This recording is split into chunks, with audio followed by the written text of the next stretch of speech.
Hi, Bunny, and welcome to another episode of your favorite podcast, Smut Salon. Unresolved Textual Tension. White Woman Hours back at it again. We've read Bunny by Mona Awal. Hence, we are all wearing pink. We're all dressed up for the occasion. And we have all learned about true friendship. Yes, Yep. Bunny. And what, Bunny, is true friendship? Joining a cult, apparently. And becoming witches, not bitches. Witches, Bunny. Because nobody likes a bitchy friend. Bunny, if you haven't heard of it, is, I guess, I don't even know. It's a dark academia. It's sort of a satirical dark academia, magical realism, horror, thriller. Magical fairy tale. Mona Awad also was known for writing, and I've never read the book, but it says it on the front. What is it, Valerie? Author of 13 Ways of Looking at a Fat Girl.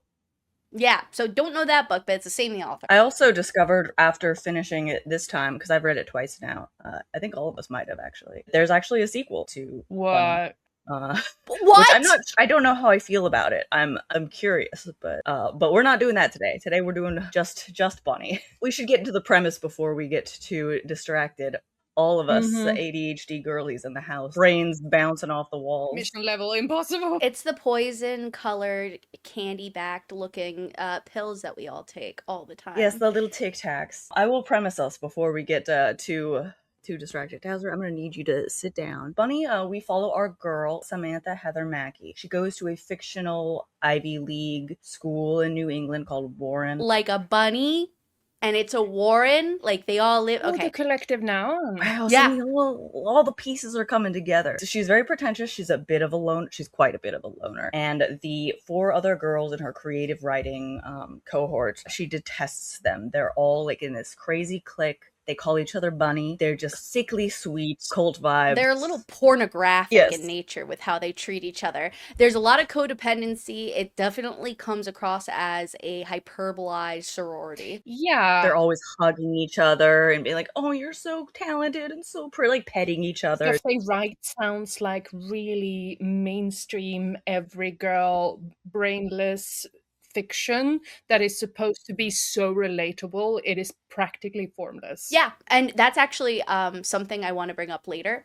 There's a lot of like we were just saying, there's a lot of maybe double entendre isn't the right phrase for it, but there's a lot of symbolism and double meaning in this book, and I find that to be a strength in the book and a uniqueness that I really liked in comparison to say the things I didn't like, which there's a few. Absolutely. Just to finish up our little premise, I won't go into all the details, but essentially at a welcome back party for the new semester, Samantha runs into the bunnies again. She's like, "Oh my god, they're so annoying. Like, they hate me, I hate them." They have a little encounter. They wave at her and she waves back, kind of as if possessed. And then the next day she gets invited to their workshop, which they call Smut Salon. She, despite her better judgment, shows up and her life devolves into a hot pink nightmare. Yes.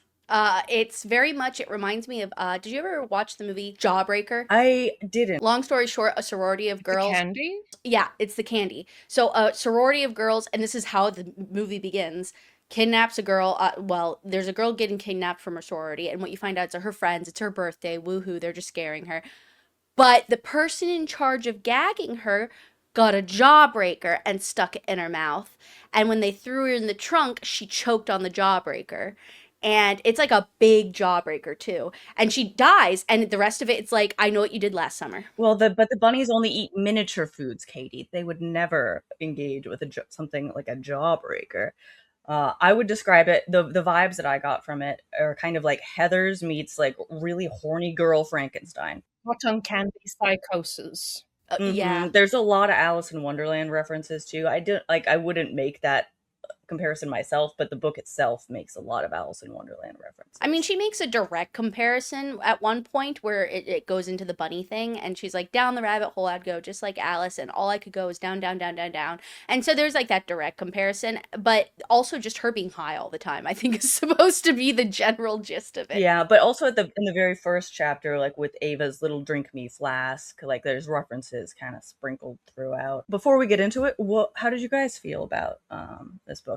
Again, it's our second time reading it each of us now, right? Because we were supposed to review this last summer, I think. Elin, would you like to go first? Yeah, I digested this book as a very confused person trying to understand whether or not it was real. Let's actually rewind the tape a little bit, because this, when we decided to read it, is not the first time I heard of or read a greater part of this book.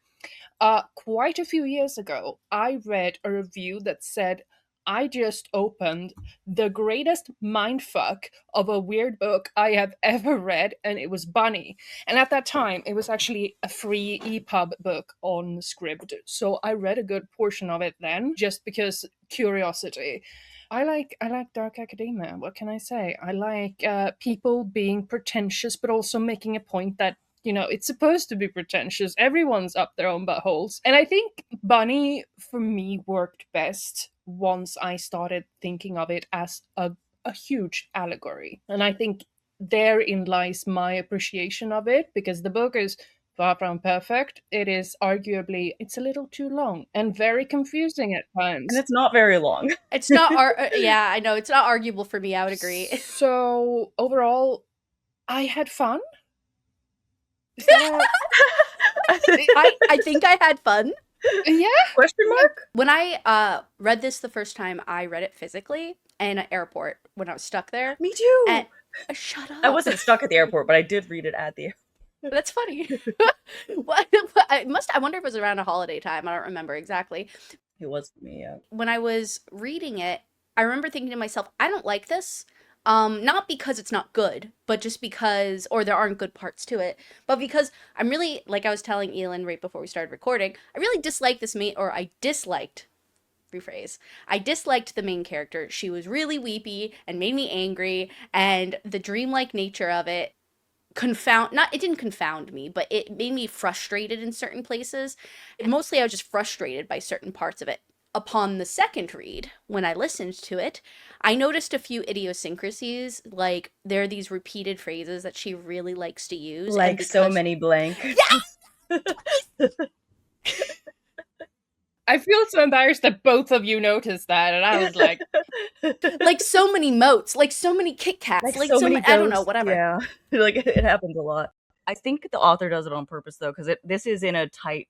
like it's in a first person, like we are in Samantha's head and she's a writer, so I don't think it was the author's idiosyncrasy. To a certain degree, yes, but also she was giving her character these. You guys, I can hear you again. We're all okay. Good. Dazzler, you can't be here, Dazzler. You can't be here, Dazzler. Shoot, I'm sorry. Be gone. Cats are the root of chaos. What can we say?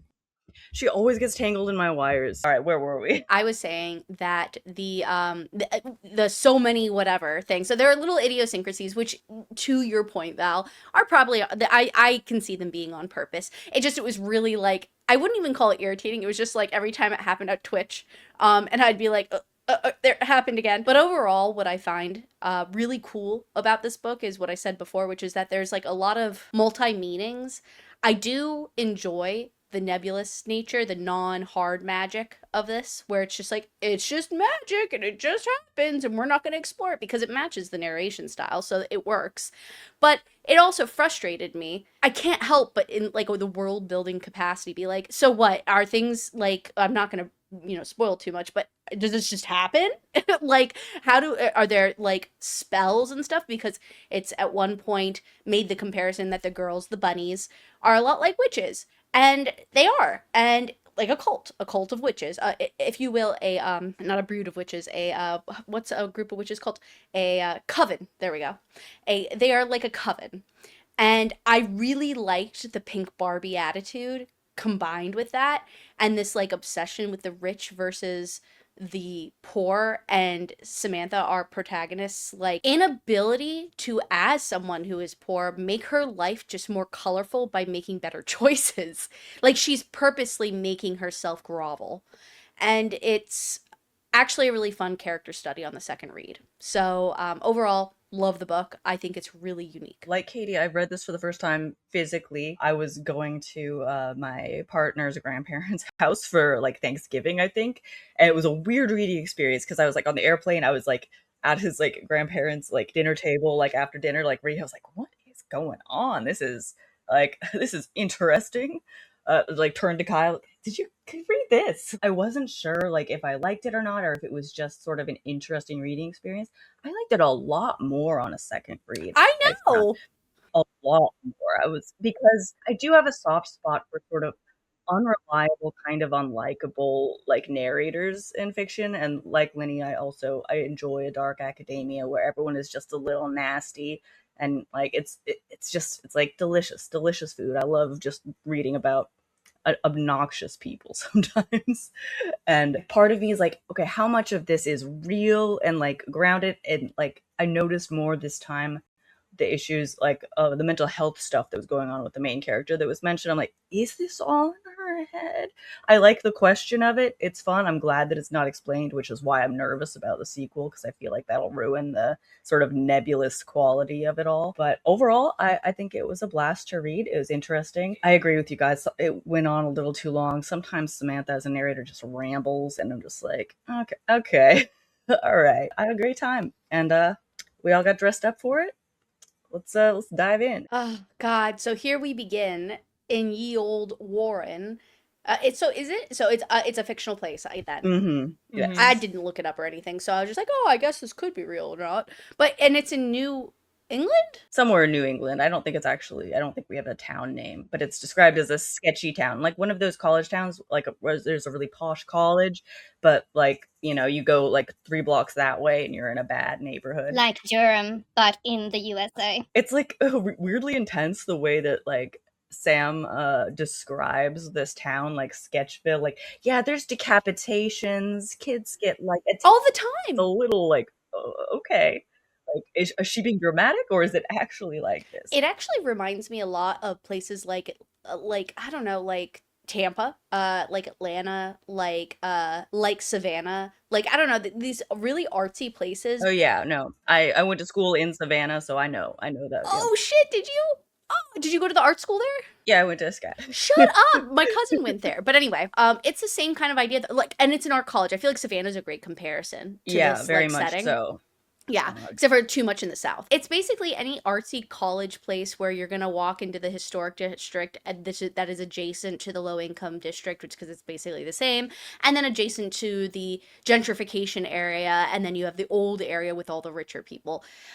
Specifically, we begin where I think Val said before. A welcome back party, yes. So the semester is starting. Our girl Samantha has brought her one and only friend Ava with her to this party. To describe Ava to you, she's very much a manic pixie goth girl, kind of. She is not like other girls. She wears like a lace thing over her face all the time. She has white hair and two different colored eyes. And she has lived both a impossibly rich life. She has this rich backstory and all these anecdotes, but also she seems to be poor and also have no responsibilities, and she has her own apartment. She's like all a bunch of pieces of things. She's what we all wanted to be when we got out of college and we wanted to go be ourselves. Well, I feel I don't know, maybe I'm being very presumptive, but this is exactly who I wanted to be. Like, wears the kimono duster and like smokes a cigarette and like has like slit eyes and like you said, two different colored eyes. Ooh. Two different colored eyes. Oh, she's special. But anyway, they're at this welcoming party, and the thing is that immediately the tone is set that Samantha is also not like other girls, but in the sense of like she is the loneliest little creature that ever did breathe. Like she is so like even in this moment where she's describing it's like a typical college get together where people are like drinking little cocktails or whatever, and there's like some hors d'oeuvres, and this is also, and I'll let one of you two describe the bunny introduction. The thing is though is even in this moment Ava seems like an imaginary friend. Like she even comes across as like the person that you make up in your mind as your friend because you're so god dang lonely and you just can't socialize at parties. I'm telling you, manic pixie goth girl. Yeah, she like stands in the corner of the room. She has a lot of snarky comments about everyone, but she never actually talks to anyone. She's more like the emotional support pet Yeah. of our very sad, very lonely protagonist who probably should have stayed home, to be honest. Probably. And so Samantha is at this party, and she's told Ava about the bunnies before. She's like, and Ava previously has been like, that doesn't sound real. There's no way adult grown ass women act like that around each other. You're making this shit up, Sam, or Mackie as she calls her. And Smacky. Smacky, you're right. Yes, it's Smacky. So this is her first time seeing the bunnies with her own two different colored eyes, and she's like, oh my god, you're right. These bonobos, as she calls them, are crazy. Like they're acting insane. And they are. They are. So they're like squeezing each other in a hug and like just sort of like bouncing and like one conglomerate like Yeah, like scream and run up to each other as if they hadn't seen each other in 15 years. The term glomping, if anybody very, knows very that, much so. Yeah. it's glomping energy. If there's any time to use the word glomp, it is right now. Yeah. So they are, and it's funny, it's because they're described horrifically too. The way they're touching each other and like squeezing each other and talking to each other and narrating for each other, it's incredible, like screams horror for me. Because I'm just like, Jesus, like, and it's from Samantha's perspective. She's like, I want them to like feel like their eyeballs are gonna pop out or their limbs are gonna just like. She describes it as just viscerally oozy and gross. Yeah, she describes it as something horrific. It gives the whole scene a feeling almost of Stepford Wives. It feels a little incestuous to me. Yes. Oh yeah, very much so. It's spooky. But even in these gross, like horrific descriptions, you kind of get this loneliness coming from Samantha. This like I want that. Want that a little bit. A little jealous. A thread of it. Yeah. Like she's like, why? And she retreats to hyperbole and to try to make it sound grosser than it actually is because she is on the outside of it. Yeah. I've always like, I really like the way she describes the way like the bunnies just sort of look at her, like sometimes where they all turn to her, all their little eyes at once. Like it just kind of feels like that, like fight or flight, like spooky rabbit. Like you lock eyes with a rabbit outside. It's like, oh my God, it feels like that. Also, sorry, side note, I gotta say, after I finished this book for the first time, I just saw random rabbits outside all the time. And I was like, what? You could make a boyfriend, make another boyfriend. Yeah, I'll make another one. Yeah. Or make a manslave, if you will, and then desert them in the middle of nowhere and let them take up part-time jobs. We haven't gotten there yet. No, we haven't. But a little taste for the future. We're also introduced to, I think, Jonah. Yeah. That's what I was gonna say. Jonah, who is basically Samantha, but a dude, and he's a poet. Yeah, he's here on a scholarship, just like she is. Yeah, he's poor. He's like the only person who's down to earth and kind to her in a way that no one else is. He's a recovering drug addict. He's like, on a lot of medication for that. So he has sort of like a slow way of speaking, but he's consistently kind to her. Yeah, and he feels very real. Yeah, he's like the most grounded person in this like whole book. And he's just always so kind. And she's not mean to him, but she's kind of flippant with him. She's negligent of their relationship, which there is one. And that's the thing that's like really sad, is that we get this part very shortly after this where they have starting the new semester back and everything. I imagine the fall get back bash thing. And I guess typically it's inferred in a conversation that they have shortly thereafter that Sam usually hangs out with him. I mean, they usually get drunk or something, or she gets drunk because he doesn't drink. They share a cigarette out back and like chat. She finds him and they actually like are friends, but she does not portray him as a friend. And she's far more infatuated with Ava and her like personality type and the way she holds herself than Jonah. If anything, there's a lot of derision that she has towards Jonah. She's weirdly like derisive. Yeah, she has completely closed herself off, but she's also happy to clam to him in certain situations. When she needs his help with something, like she doesn't really think about him until he's right there in front of her. Like she's parasiting off him when it's convenient, and whenever they're in public and the different kind of classes of people are present, she is almost a little embarrassed to be seen with him, and she's like, ew, hey Jonah, goodbye. Yeah, immediately you get sort of the vibes of hypocrisy from Samantha as like a narrator and a main character. You're like, okay, you hate all these people because they're pretentious and rich, and you are pretentious you're a different brand of it, but you are just as pretentious. Somewhere in you wish you were a part of them. Like you feel diminished by the fact that you are not from this cast of people. Should we briefly describe, because it comes up in fractions of itself throughout the story. But just real quick, her background. Samantha's background? Yeah, yeah. Sure. Do you have it? You want to? Just real quick, like I mean, just as a summary. So the thing is this is important for what both women just said just now, is because Samantha actually did come from a life of luxury briefly. Her dad got caught up in like basically it seems like a check cashing scheme A almost. business fraud kind of situation. And he tried to make a Black Sea themed like spa basically, and he wanted to do it in multiple different countries, but he got loans from the wrong people, and then the people that he trusted ran away with the money, and so he was He basically was left standing with the evidence, essentially. So he's on the run, like in Europe somewhere. yes. Samantha has nothing to do with him. He sounds like a piece of work, but and mom seemed kind of like a, I mean, I think I'm just projecting a little bit, but a Tennessean woman almost, like the way she like is depicted, like she'd smoke her cigarettes and wait for her daughter to come out of her dream world. But there came a day when she was 13, Samantha. Her mom went to go grab something from the store, and she just never made it back because of a car accident, and so she passed away. So basically, Samantha's been on her own since she was 13, which, can I just say on a separate note, is a fascinating story unto itself, and we are never given it.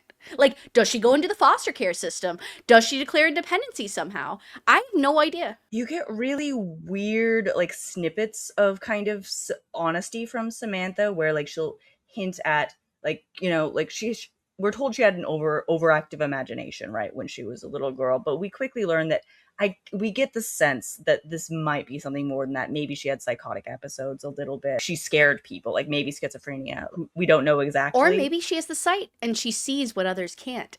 It depends what you're willing to think of. Maybe our narrator is unreliable, so We don't know yeah. what's what. Yeah, she's very unreliable. The book actually very carefully treads this line of maybe she was not entirely mentally well, in that sense that children who get isolated socially tend to retreat into their own fantasy world, where it can manifest almost as a kind of psychosis. But the book doesn't actually try to portray any of the Hard lines.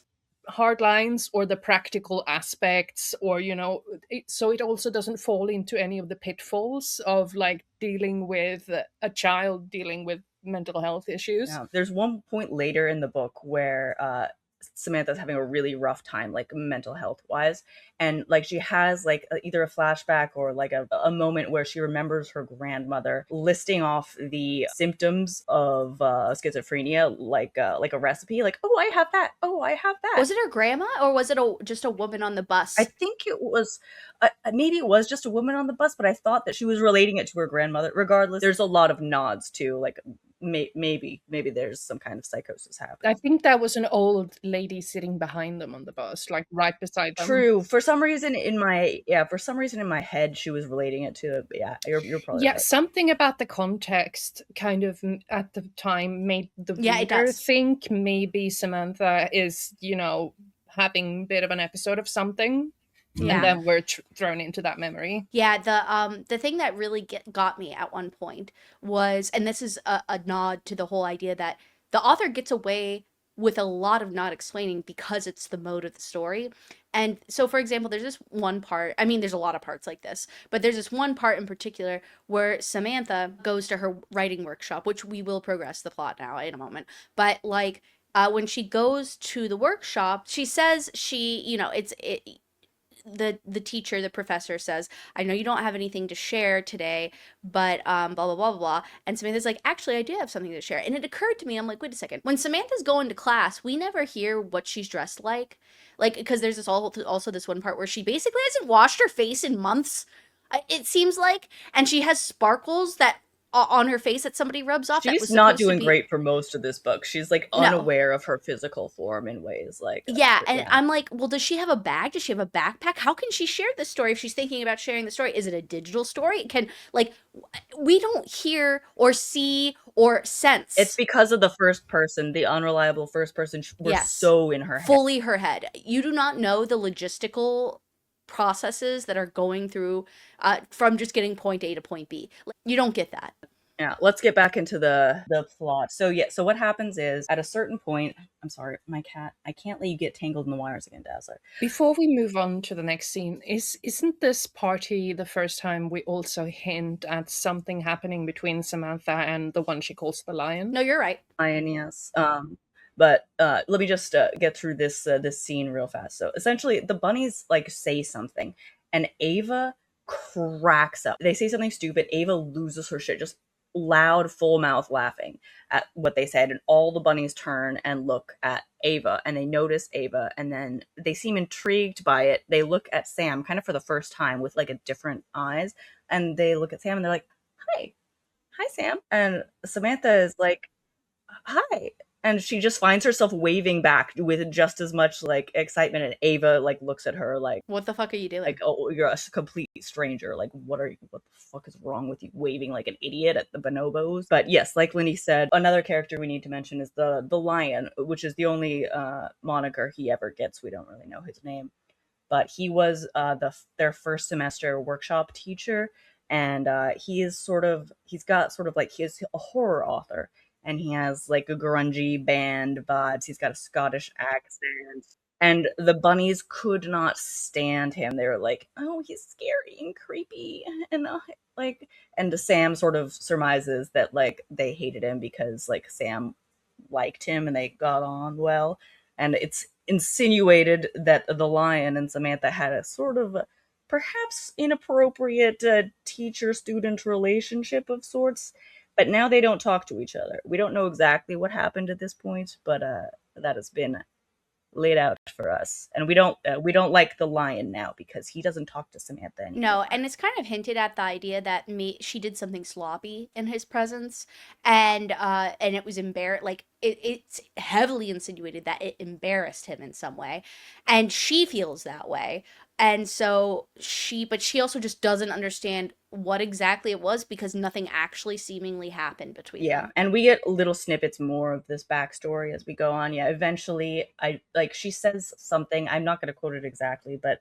she like word vomited on him in a way that like probably scared It him. was too much. Like, Yeah. yeah, it was too much, and then like the relationship kind of changed after that. That actually makes a lot of sense, especially with the whole idea of her losing her sanity, if it is indeed that and not like a magical thing. Yeah, that's what I got from it. Yeah. Yeah, it's because I too would probably back up from a woman or a man or a woman that I was kind of romantically interested and thought was kind of cool and edgy. And then all of a sudden I'm like, oh, you are mentally unwell. Oh, you maybe need some help, perhaps, that I cannot give you. I got the sense that maybe he reacted this way partially because he felt her kind of traversing the line between teacher student and, too interpersonal. That too. Maybe, It does. yeah. I Hmm. also got that as well. So Yeah. regardless of what it is, we will never know. But the point is that a line was crossed in some way, and he felt he needed to put like a hard stop on any of their interpersonal relationships that were not strictly professional. Yeah, and Sam completely doesn't understand what happened. She just knows it's awkward as shit and he doesn't want to talk to her. She feels abandoned by him.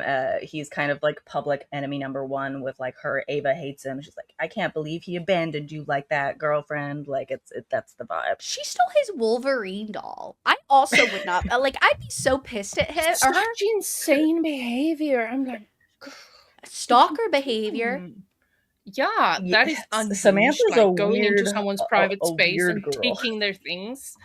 It does not feel like something a mentally And well person of does. course, Ava loves it. She's like, wow, wow, yeah, stick it to the man. Fuck him. Like, he sucks. Ava's Ava too is much. such an enabler. She is Yeah. such a bad enabler because Samantha just did something that has slight stalker vibes. I'm not gonna lie. And Ava's like, hell yeah, girl, taking back the power. Yeah, Punk. and we're like, How punk. Wow. Ava is described also as having feathery blonde hair, and then as she was briefly described before, like with like black fishnets and like very like black swan, if you will. And it's also described that when she met Ava, and it's described pretty early because I wanted to go back to that at one point, but I didn't have the time. That when she met Ava, she met her at a place that she would go and sit and think and like just stare off into the distance or whatever and dissociate associate.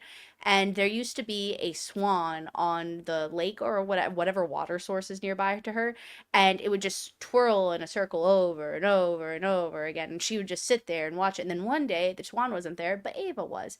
Ava. Yes, that's that Ava just showed up and entered her life, poof, and then she never left. She was And there. the big thing is that Samantha was living in this shithole basically. And it was really super depressing. And Ava was like, oh my God, no. And so she basically takes her on a magical journey through the alleyways and stuff because Samantha just seemingly can't remember directions. And which this always struck me on the second Yeah, read. she's always lost. She is, which makes sense. It's very Alice in Wonderlandy and also makes sense with her mindset, but or her where her mind's at or whatever. But I always felt, especially later on in the book, I'll bring it up again later when it's more apropos, that this is actually like a gateway. Like, I mean, you can view it psychologically where it's like her descending into her madness, but I thought it was a gateway to like a fairyland basically. And I mean, Wonderland. It does have that vibes. You're right though. Like, because every time she goes to Ava's house, Ava either has to take her there or like she finds it in some like way. Like it doesn't seem like she can just go there of her own volition. And Yeah. it has this strong feeling of unreality. It's like derelict, but it's fully livable. It's cozy, but yet no one seems to want it for anything. Yeah, it's yeah. Ava has a bizarre vibes about her, but we should get on with the plot. So the next day, Samantha wakes up. She has a little invitation. I believe it's on an origami crane. She unfolds it. And it's like, "Hi, Sam, smiley face. Well, join us for a smut salon, smiley face, smiley face. We'd love to hang out with you, smileys. You know, smiley, smiley, smiley, smiley." Hearts around her name. Obviously, from the bunnies, she's familiar. She's like, I'm not gonna go. This is so stupid. Why would I ever go hang out with the bunnies on purpose? It's so dumb. And then she's like, oh, but maybe it's their gesture of goodwill, and maybe they're trying to be my friend. Yeah, like maybe they're reaching out. They feel bad for leaving me out. They're like, no. She's like, no. They're obviously making fun of you, you idiot. Like, God, you're so stupid. She goes to hang out with Ava as she usually does. So they're like at Ava's apartment. They're bopping around. They're doing their thing. They dance the tango together. They're both bad at it. That's their thing. Ava notices that Samantha's heart doesn't seem to be in this tango that they're doing, and she's like, "What's wrong with you? You're like stepping on my. What's the vibe? What's going on with you, girl?" And she's like, "Oh, nothing. I might have to go. I have like a school thing." And Ava's like, "You just had a school thing. What else would you have to do?" Like she's like, "I got this invitation from the bunnies, and I mean, I have to." She doesn't even call them the bunnies. She calls them by their real names for the first time because she has nicknames for all of the bunnies. There's Caroline, who she calls Cupcake. There is Eleanor, who she calls the Duchess. There's Kira, who she calls Creepy Doll. And then there is Victoria, who she calls Vignette. Those are her nicknames for the four bunnies. And she calls them by their real name in front of Ava for the first time. And Ava's like, what? What are you talking about? And she's like, well, if I'm going to be in workshop with them all year, I might as well try. And Ava's like, fine, go. I don't care. She's like, but you're so mad at me for going to hang out with the bunnies. You must be so mad at me for leaving you. And he was like, no, just go do your thing. I don't care. Do what you want. So she does in fact leave and goes hang out with the bunnies, despite being like, oh wow, I can't believe Ava's so mad at me for hanging out with the bunnies. This is so. She's trying so hard in her mind to turn it into Ava pretending to be okay, but will probably be lost without her and miss her all evening. So she's just gonna go there and pop in for a little while, and then she's gonna come right home. So when she goes there and she goes to the house, it's like it's a really beautiful home. It's obviously something that's been inherited or purchased in a I think the neighborhood is described as like a really up-to-do, well-to-do neighborhood, and it has literal towers, she says. So it must be like, I don't know, some type of like Victorian styled, or I don't know. I'm not an I'm not an archaeologist. Architect? Thank you, not an archaeologist. Wait, what? That's what I said before. I was like, I'm not an archaeologist, but We're doing great. We're doing great, girls. Anyway, it's a very nice house, and immediately Samantha's like, oh God, look how rich they are. Ugh. Even though she misses being rich during that brief moment in her childhood where they were rich, and when she goes inside, are the men there? No, there are no men in this one. So she goes inside and she's like, okay, they're just gonna make fun of me. They're gonna treat me like shit. But then Caroline Cupcake comes out and she's like, oh my god, it's so nice to see you. We thought you got lost. Oh my god, girls, didn't we think she got lost? And like, yeah, you could totally get lost. It's funny. Oh yeah, because for a long time she stands outside waiting to be let in, and it's kind of raining, and she keeps imagining how they're inside, like peeking at her behind the drapes and just letting her wait there, but she doesn't actually know. Yeah, they invite her in and they're like, oh my god, you showed up. Didn't we think she got lost, girls? And they're like, no, no, Kira, you thought she got lost, bunny. Oh my god, it was just you. And she's like, we all thought she might have gotten lost. Like they talk in circles around each other. Like, And they were even like, they're like, oh, we made a cocktail just for you. just for you. And Sam, even in her head, is like, for me, just for me. Yeah, For me, she's just for me. Like, she's so thirsty for affection, and she's they give so her thirsty. a like electric green drink that, and I hate this word, but it is described as looking like it has a turd in it, and Yeah, but I was like, I w- what? I was like, what is it? Like, what's in there? Like, what is it? Chocolate? I think it's Maybe a it's a pickle. little bunny A turd. pickle. Oh my god, that makes way more sense. Oh, thank God. Anyway, and so she starts also. Samantha is she drinks way too much, but she is a writer, so She drinks fast. Yeah. It happens very quickly, but like we should also note because this is important to Samantha's character. She's got a complex about how tall she is. She's like 6 feet tall, and she has a real fucking complex about it. She's like, I'm so much taller than everyone. All the boys are like, shorter than. Like she thinks about how tall she is a lot. Like, and it's not a fan. As a girl who's borderline 6 feet, very accurate. yeah. You're All right, constantly aware of how you're just too big for society's standards. And the bunnies are often like, why don't you sit down? You're just so tall. Like, sit down here, like on the little beanbag chair, so we can like look at you. So you get 4 times. And so they are like, oh, welcome to Smut Salon. And basically, it's exactly what it sounds like. They all share something that's kind of smutty, whether it's an original piece or not. And so they're drinking, they're having a good time. It's very like against sorority, like definitely I was gonna say Barbie Dreamhouse, but really it reminds me more of what is it called? Legally Blonde.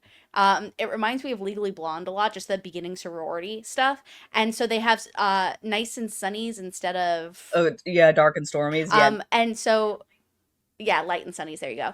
And anyway, Caroline basically gives fellatio to a cinnamon stick. And then like that's her thing. And then somebody else shares one other thing, and then the Duchess or Eleanor, I don't know if she always reads off of glass, but she etches things into glass or crystal or I don't know. she calls them proems, like prose poems or something. Like they all do like sort of like performancy, like creative writing. Like they talk about the body a lot, apparently, and The like, wound, tapping the wound. tapping the wound. Arts, fancy art school things, pretentious stuff, and Samantha, despite being very pretentious herself, is like, "Ugh, it's so pretentious. They all just want to like talk about like trauma in the body and whatever." Like as if she's not kind of exactly the same. Samantha is so funny because in her brain, she's like, I'm not quirky or pretentious. I'm deep and dark and broody. And they're really just shades of a different thing. And it's so ironic when she's here and she's like, oh my God, look at these freaks. And at the same time, she's there sipping there. She craves their attention so much. Like, and she's so quick to just like be like, "Oh, they like me. Oh."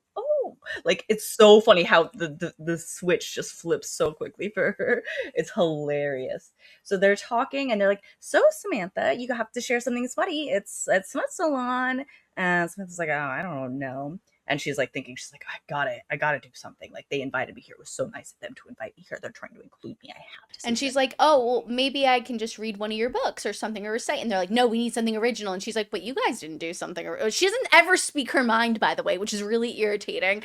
And so she's just like, well, you guys recited old stuff. Why can't I do it? And so she's like, okay. And they're like super bullying her too. They're like, do it. Don't be a pussy. And and finally she's like, Have I told you guys about the time I died over and over again with Rob Valencia. And they're like, no, that sounds so romantic and edgy and maybe a little dark and erotic. Yeah.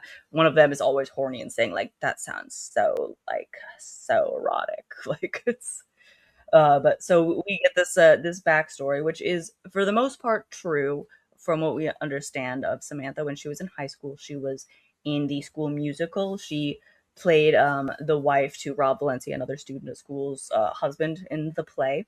And he was tall. He made her feel short. He was one of the only men who ever made her feel short. She was like, he looked like Zeus. He was handsome, even though he was baldy. He just oozed charisma. He had this vibe of charisma about him. And in the school play, what happened was they both got, I believe, electrocuted at one point. So they both like convulsed and like collapsed like dead on stage together. And she was like, it was so erotic, just like vibrating with him. And sometimes we'd fall and touch each other. Sometimes we'd fall a few feet apart. But no matter how we felt, it was the most erotic thing I ever experienced. And we get the sense like this is all true. Like she was very much like in love with this guy, and this was like just such a sexual experience for her. Yeah, and it was very much an experience that was happening inside her head. Yes. Like she wasn't actually talking to him between scenes or anything No. like that.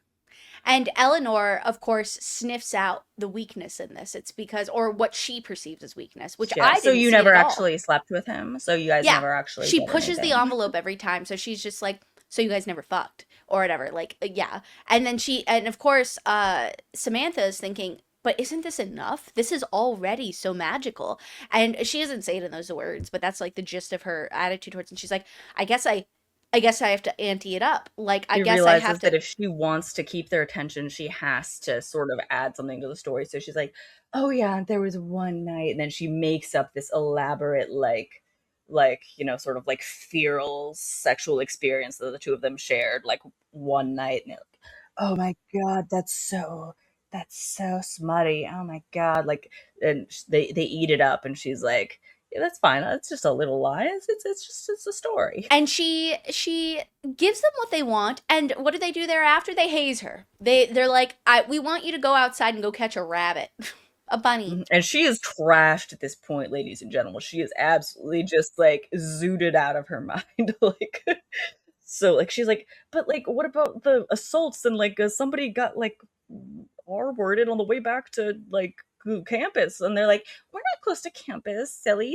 Like they're right outside. Just go catch a rabbit. So she like goes outside, and her memory is hazy at this point. So like we kind of get it in snippets, and she's like, she doesn't remember catching a rabbit. I don't think she like went to like a bus stop, just like I should just go. They're hazing me. Like I'm gonna go home. But then she sees a It rabbit. hops on her lap, if I remember correctly. Yes, and I think it kind of just cuts out at some point, and she like wakes up in a bed, and she's like, "Where am I? What the fuck just happened?" And like snippets slowly come back to her, and she looks out the window, I believe, and she sees that rabbit on her windowsill, and it's just like staring at her, and she's like, "Ah!" Because there was this like weird vibe to it too. Like the eye, like it's almost like it was conversing with her, trying to commune with her in a way that like felt a little less like a rabbit and more like something else.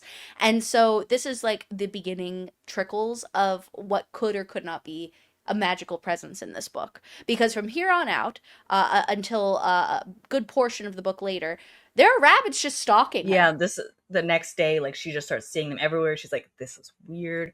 Leave me alone." The bunnies are acting kind to her. Like she goes to workshop expecting them to be the same bitches. She shows up and they're like, "Oh my god, hi, hi," and like I think they even start calling her Bunny, like a little bit here and there. And she's like, "Who, me?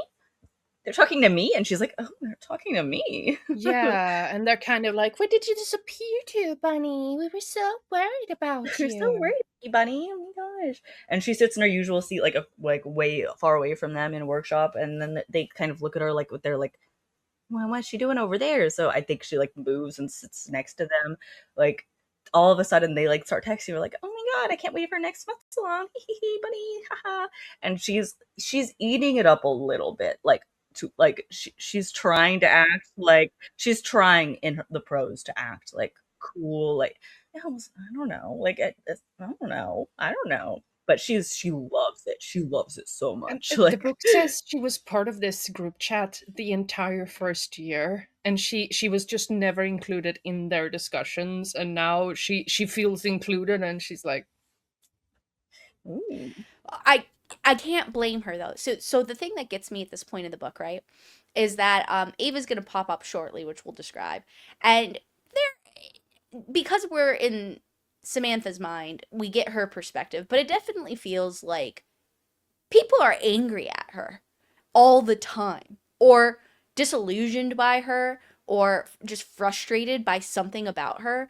And it's exhausting to be in her seat this whole time and not feel the love. So to feel love in any sort of manner, even if it's as shallow as what the bunnies are providing to her, it feels like a balm to a burn or something. It sucks to be in her head. Like you feel like, come on, doesn't she deserve this? It does, it kind of puts you in that position of like, this is how this person got wrapped up in this cult, kind of like, 'cause you feel Samantha's like isolation so viscerally when you're reading it. It's like, oh, and like later when we get to the part where she's really wrapped up in it, like you feel that like desperation so much. Like it's well done, I think, in a way the author like is able to like pull you into that mindset. yeah. And it's also really well done how she kind of degrades herself to be included with Yes. these girls. Mm-hmm. Yeah, because the girls are constantly in workshop. They're like, "Oh, well, your writing is kind of well, it's kind of scary, and it seems like it's maybe being dark. Just like it feels like it thinks it's cool because it's so dark, and like I don't know, maybe you They're should try calling being." her edgy without Yeah, saying they the are, word and edgy. they're kind of right. Like she clearly is this kind of person, and she's like, it's it's fascinating her like kind of trying to be herself, but at the same time wanting so badly to please them, despite her just not being the shape of a thing that's ever going to please them, really. And it's not just them either. It's because their workshop professor, as she calls her Fosco, which is just like a joke because she has nicknames for everybody. But Ursula, the thing is she, well, I don't know for sure now because of the unreliable narrator stuff, but you're very much sold the idea that Ursula likes the other girls better than she likes Samantha, and it's that would suck to be in a class of 5 people, myself included, and to have my only professor for my graduate degree hate everything about me or dislike or be like I don't know, any negativity. Like that Yeah, sucks. on a second read, I very much kind of got the vibe that maybe like Ursula was just like really concerned about her mental health. Yeah, and I also got a little sense of like Ursula sort of seemed to sense that the bunnies are on the level that they're gonna be on, and that's okay. Whereas Samantha has potential, but she is obviously troubled. And Samantha talks about that too, how Ursula kind of sees the bunnies as sort of like stupid but charming, like little like creatures who aren't going to change, but like like little pets almost. Yeah, and it's a little like, oh, this whole writers group is all women. We're empowering women. Women needs to be authors. Oh, the body, the trauma. It was kind of insinuated to me that well, not insinuated, it might have said it blatantly, I just can't recall the details, but that the bunnies also write very feminist literature, it seems like, or in the yes, I was just going to say the facade of feminist literature.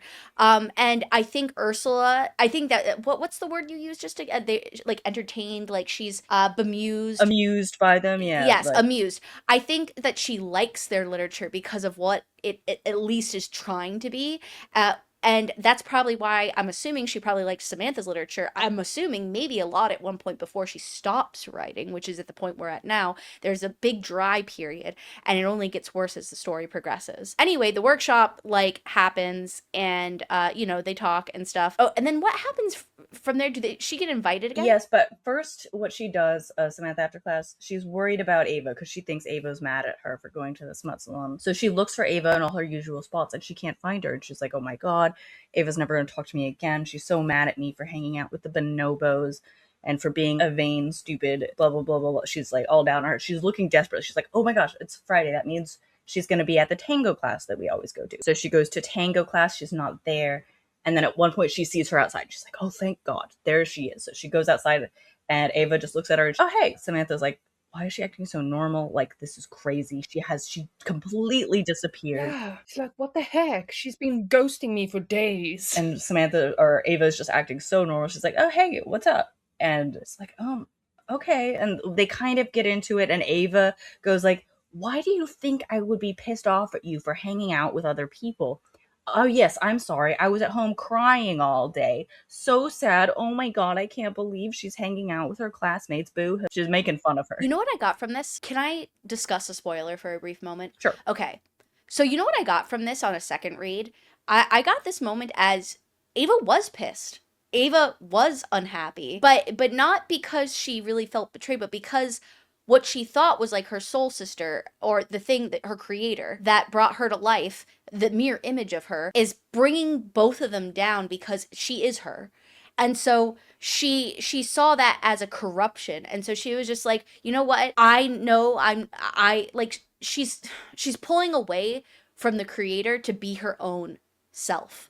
And that's what from then on out happens. And Samantha doesn't like it because that codependency she had with her can no longer be lent upon and use her as a source of confidence anymore. I also kind of got like the idea across my mind that maybe she was upset because Samantha wanted her to be upset. Yeah, and we'll get into what Katie was talking about shortly.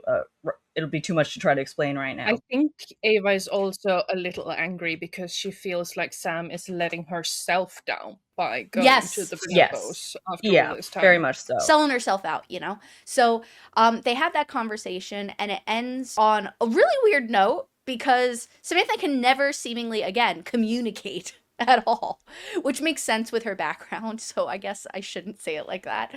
But she wants to tell Ava, you know, all the things you might expect, like, you know, you're valuable to me, this, that, and the other.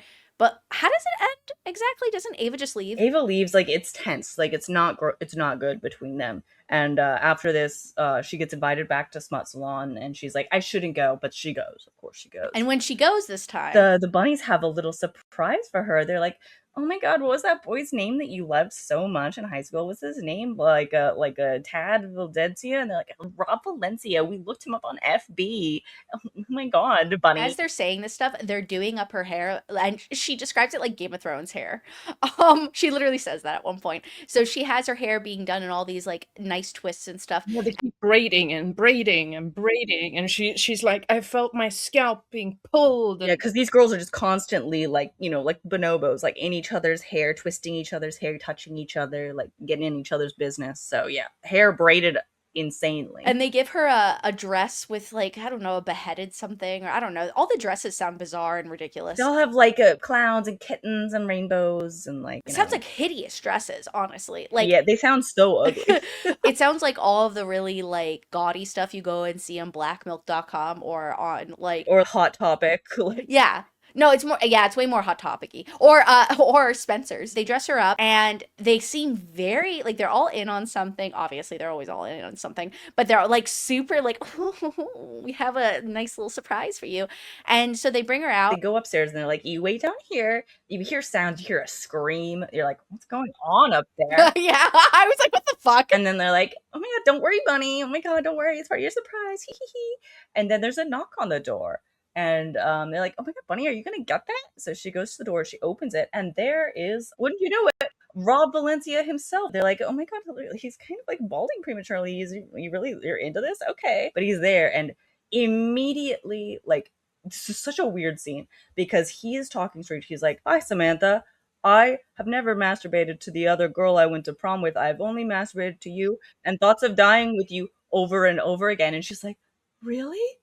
Like, she does not find this weird. She's like, really? And he's like, yes, I've loved you. Tell me about yourself. Like, this, he is talking like a robot. It is so weird. At one point, he even says, stop the eye water. Stop the eye water. And she's like, what? And, like, she, like, implies something about sex. And he's like, what? Or he says something like, I like it because sex ends fat. Like, he says something really weird about sex. And she's like, what? Something is not clicking in her head, though. I don't know if she's drunk or if she just was so caught up in the fantasy. But she's like, okay. So she like dances with him, and the bunnies are down there with the other boys, I guess, now. And she's like, this is weird. And their names are like Odysseus and shit. Odysseus and like Amadeus. All the boys, so while the ladies were drinking out of their champagne or whatever, or the cocktail glasses, they're all drinking out of sippy cups. So I'm like, and they all have black gloves on, and they all have suits on, and I'm just like, I'm so sorry. What service did you order? I don't think I want it, but I know that there are a lot of people that I'm sure would get really. It's a very strange kink almost. It seems kinky at the moment. And I'm just like, okay, what kind of like thing do they? And I thought, oh, these boys, maybe they're like from a fraternity or something. Like, I'm unsure, like, what's exactly going Like, on. are they drugged? What's going on? I don't know if it's me being European, but immediately I was like, okay, gloves, drinking out of sippy cups. They're probably being held hostage and can't be trusted with glasses because they might be, trying to off themselves. That's true. That's a good point. I didn't think about that. I didn't think of that either. At one point, so Samantha is dancing with Rob Valencia, and she looks over and she sees that I think like Cupcake or the Duchess's man is chewing on her spaghetti strap. He's just gnawing on it. She's like, that's weird. And then she looks over at the other girls dancing, and they're all doing the same thing. They're chewing on their clothes.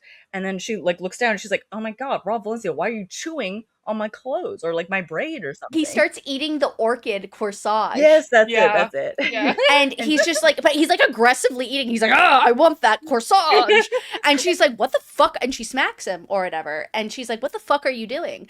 And the girls are like, Samantha, why are you freaking out? Da, da, da, da, da, da. And then what is it that she says that sets him off? I don't remember exactly what she says, but she says something like combative to like Rob Valencia, like what the fuck are you doing or something, and his head explodes. But wait, this is the best part. When the ladies start walking Rob away, and Rob all of a sudden, like he's possessed, starts voicing everything I'm assuming Eleanor thinks. Oh yeah, you're right. Yeah, he's like, we were kind to you. We wanted to include you. We gave you exactly what you wanted. Even though you're edgy and dark and weird, but you're a whore, and you probably sucked that guy's dick last year, the professor's dick, just so he was nice about your writing, and he was so mean about ours. So he's talking the royal we as like all the other bunnies. He keeps getting more frantic, and then then something happens, and he starts like screaming, and his head explodes. And there's viscera and skull and an ear that plops on the ground, eyeballs, like all the nasty bits, and it just like splatters everywhere. He basically gets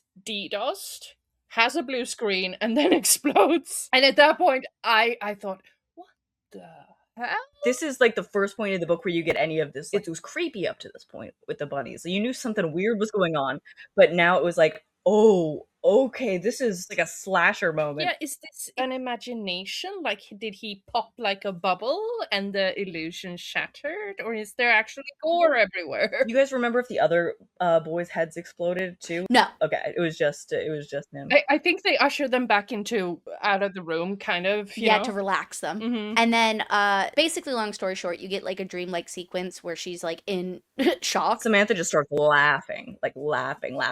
And then she gets Kira.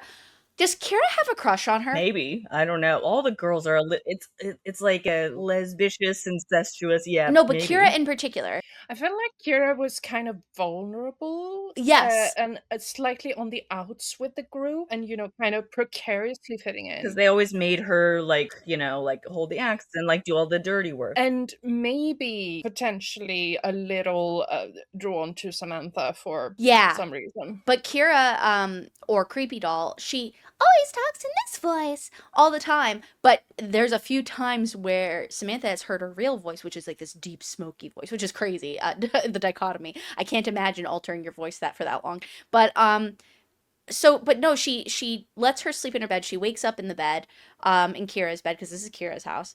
And, like they were saying, she starts hysterically laughing. Kira slaps her to get her out of the shock. And then she offers her the beginning of the end of any coherency. A little Tic Tac. Which is like obviously some kind of opioid, like to just sort of like numb the shock of what she just saw. And these girls are on these all the time. It makes me super angry that Samantha takes it. Only because I am like, not the first time. The first time I understand. She's like, what are these? And she's like, it'll make you calm down. And then later on, she's offered it once more at another time. And she's like, what are these? And she's like, don't worry about it. Just take it. It'll make you feel bubbly. And I'm just like, dude, on the second time, you should have said no. Yeah. No. So they grab Safe Ride or whatever to get to class because they're running late for class. And Samantha hasn't done the reading. And Kira, creepy doll, is just like, nobody ever does the reading, Bunny. And then she's like, but you did the reading. And she's like, yeah, but I was like bored. She's like, don't worry. If Care, which is their name for their teacher, they call her Care because she cares. They're like, if Care calls on you, we'll totally cover for you, girl. Don't even worry about it. So the bunnies have fully adopted her, and they're glomming onto her like crazy because they know she just saw something insane. So they're like, we need to keep this girl in our little circle. Whatever you thought you saw, I don't know. Why don't you come back to Smut Salon? So she's quickly getting like scooped up in this little cult. We cannot let her go for a single moment. We need to induct her completely so she doesn't go and fuck out on us. Yeah, and then also, it does come across that Eleanor's more of the orchestrator of things and the girls are following, but it's definitely also, this is all an attempt to take advantage of Samantha in some way, and as you're reading the book, you're not exactly sure in what way that is. Whether that's just having her inducted and therefore become one, and therefore there's nothing else that can be potentially better than the group, or whatever have you, or whether it's to keep it a secret or whatever. But they go to this place called Pinkberry, and in Pinkberry, everything's mini, and so they have mini hot dogs, mini this, mini that, and they sit there and they basically are like, do you want to understand what happened? Yeah, do you want to come back to Smut Salon and like see see what we do? Like, not that there was anything to see or anything, but if you want to. So she does in fact go back to Smut Salon, and she sees the process, which is they take a little bunny up into the attic, and they think about the process of writing, because this is their writing process, you guys. They don't call them boys, they call them darlings, because sometimes you have to kill your darlings, or drafts. Like, this is their way of expressing themselves creatively. They're creating these they keep accidentally calling them men, even though they're not supposed, or boys, even though they're not supposed to, and they only ever make boys. Real quick, correct me if I'm wrong. Isn't there like a book or something with next to the Barbie doll? Because they have like this little Barbie doll bride thing with nail polish that's red that's supposed to represent blood or something around it or whatever. But isn't there like a book next to it? Or am I making that up? Maybe they have like a little shrine, and like they burn like special incense while they're thinking about what kind of boy, I mean, what kind of draft, what kind of darling I want to make, and they have to the bunny has to explode, and then once the bunny explodes, there's a knock on the door, and a boy shows up, and he always has gloves because hands are hard, you guys. As an artist, it's really hard to make good hands. So there's the two things they always fuck up: they can't make hands, and they can't make genitalia. They can never have sex. They're always really nervous about sex. You don't talk to the boys about sex. They get Which scared. is so funny for a fecund animal like a rabbit.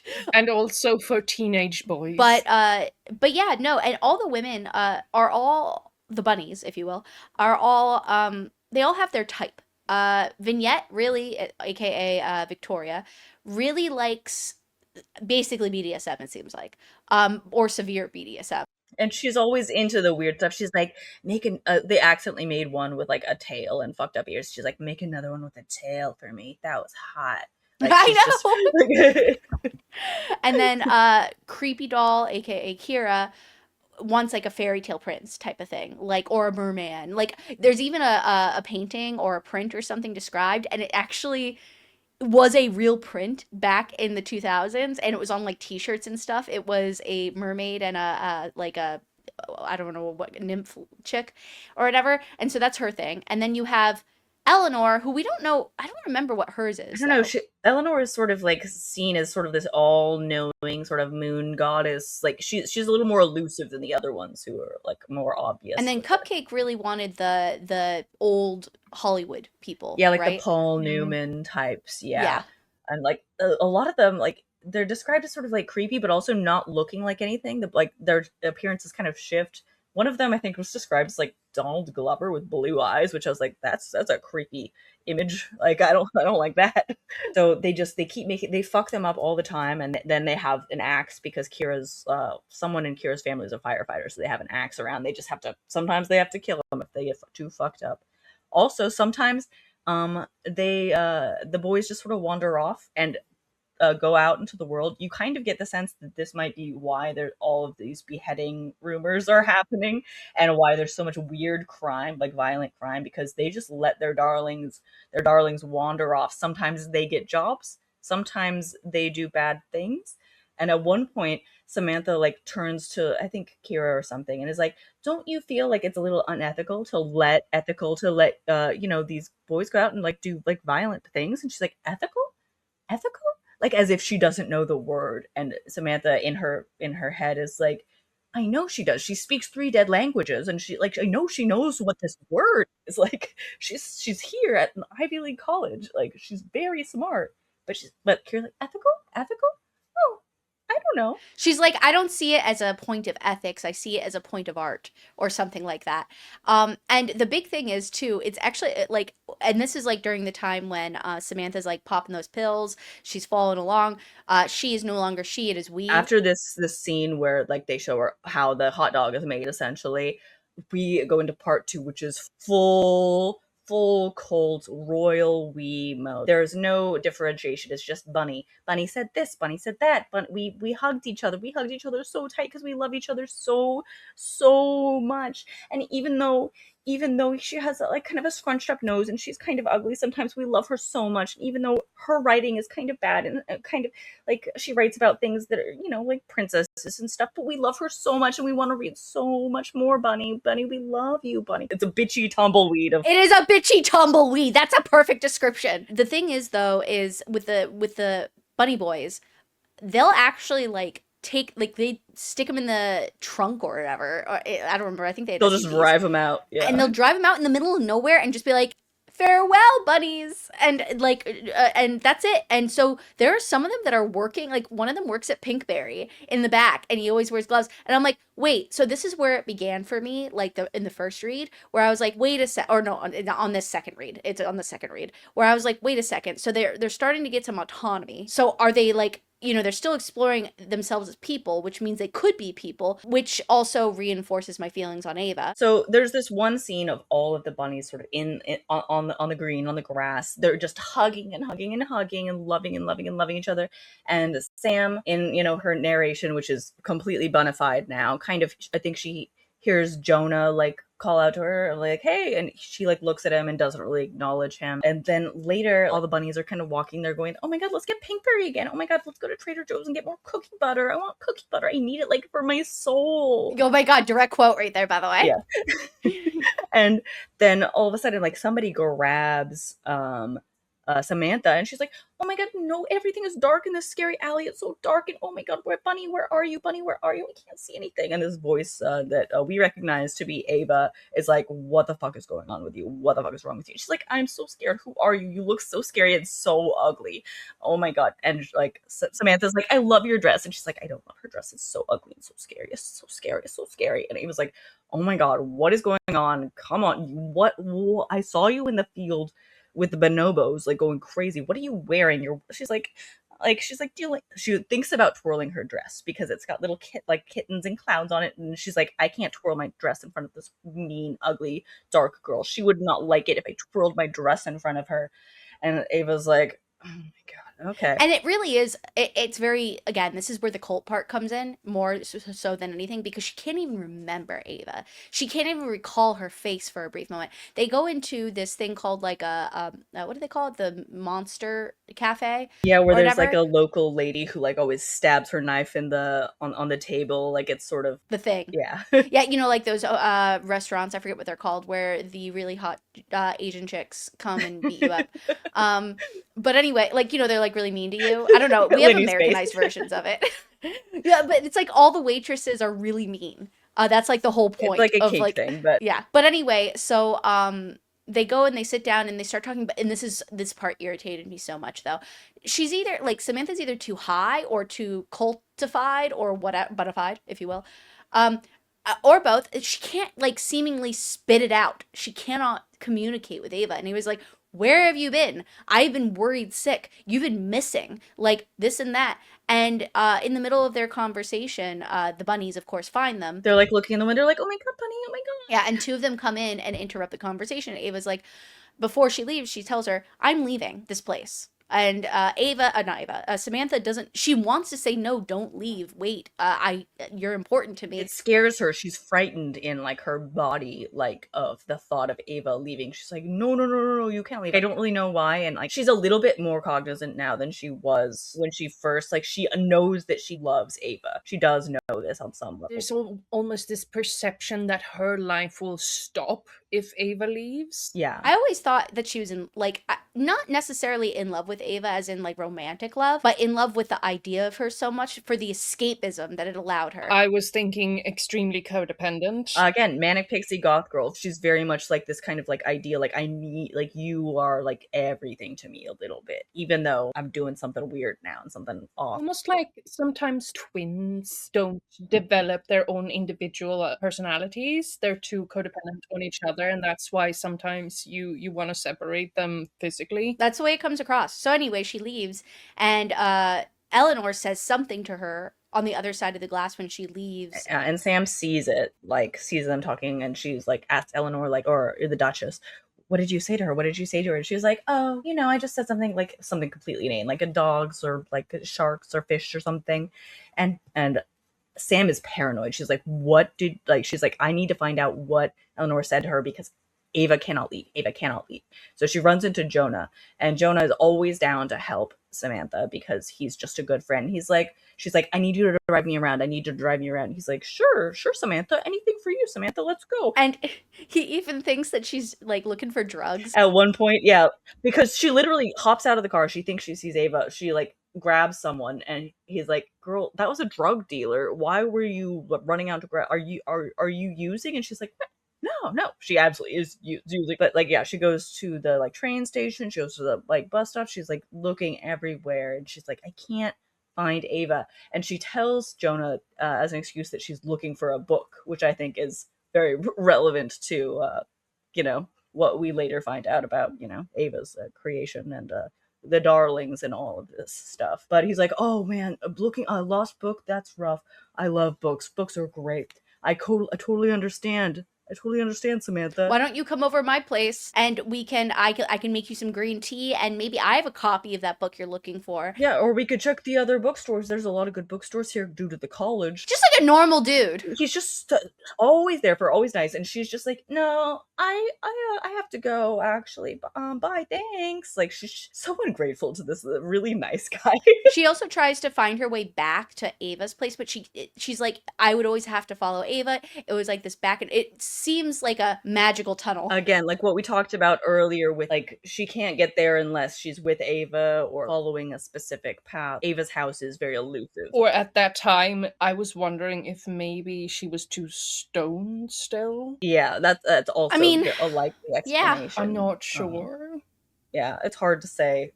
Also, she has a phone. She has a smartphone, I'm assuming. Why can't we use GPS? We simply do not know. We simply do not know. I thought about that so many times when she was like, I lost my way or something. I was like, where's her GPS? Yeah, because they have Facebook. Because sometimes books do this thing where they carefully avoid mentioning things that puts us in a specific time era. And no, texts are real. Like, she has a smartphone. They have, like, computers that they, like, type on and then draft on and shit. I mean, not that Samantha uses one. She always writes in a journal. I mean, the logical conclusion is that it's a magical place that might or might not exist. Exactly. Fair enough, yes. Yeah. Anyway, she has this period where she's doing all that, and then of course she gets invited once more back to the Bonobos' house. And she goes back to the Bonobos' house, and like she shows up. She's like, "Oh my god!" At that point, you like, for God's sake, Sam. For God's sake, yes. But she's like, "Oh my god, they're not going to want to be friends with me anymore. They're not going to want to be friends with me. They're going to hate me. They're going to yell at me." But then she's also like, "I remember now. I have to remember these things because what is happening is weird and bad. And also, Ava is my friend." Like she's reminding herself these things in her head over and over and over again. So she walks into the bunny's house, and they're like, "Oh my god, we're so worried about you. Hi." And then she's like, "You're worried about me? Oh my god." And they're like, "Oh my god, yeah. Like, did you think you'd be mad at you? No, we're not mad at you. Actually, we have something for you." And she's like, "For me? You have something for me?" Like, immediately she gets drawn back. Immediately. She's like, "Oh my gosh, you have something for me." And I don't know if I'm paranoid, but I was like, they're definitely mad at her. They are Definitely mad. Oh, and you know from like the hive mind how bitchy they are to each other because they're like, "Oh my god, we love you so much," even though, and like we saw you do a really cool handstand, and you were so skinny and pretty, but also we remembered that your face is really ugly actually, and like we kind of, and like, oh my god, like like it was cool, but like your nose is fucked up, and then like, oh my god, I love you, Bunny. It was so cool. I wish I was you, Bunny. There is all this passive aggression in the scene. It's because first off, obviously Samantha thinks they're mad at her. They are. She goes in. Um, she you know, when she's like, I didn't think you were good, because they were like, we actually have a proposition for you. We want you to lead workshop tonight. And she was like, you want me to do the you want me to make a boy, a bunny boy? And they were like, yeah, what did you think we were going to ask you? Did you think we were mad at you? And then later on, which really got me, and I was just like, dude, can you just leave? Is when they're up in the attic, they get this bunny that's really freaking hideous, apparently. It's got like a little spots over its red eyes, and they're like, "We got you one that was looked like really scary, like just like you." And then they're like, "We went to the incense store and we got you an incense. We asked them for like incense, like but for like a bitch, like that was really good for like an absolute scary mean bitch." And they're like, "But in a good way, Bunny. In a good way, Bunny." In the best way possible. And they were like, so we got this for you. And so, and the whole time Eleanor is like, it's described I think a little later on, but it applies now. Eleanor has the cat that ate the canary kind of vibe going on. Like she knows something really crunchy nougaty good about Samantha, but she's like waiting to see how she can use it. And so Samantha is that they're like, you don't need any visual, because before they did audio visual inspiration for them each other, and they're like, you don't need it though because you're just so good, aren't you? And so she tries to lead it. Samantha is so worried even before, and she's like, "What if I can't do it? I don't know if I can do it." They're like, you can, Bunny. We can all do it. We can all do it. It's not that hard." Yeah, and then obviously well, not obviously, um she does not do it. She struggles. The rabbit ends up running out of their like chalk circle, I guess, or whatever. The girls are all like, well, this has never happened to any of us. We've never failed like you have. It could happen though. It could. Yeah.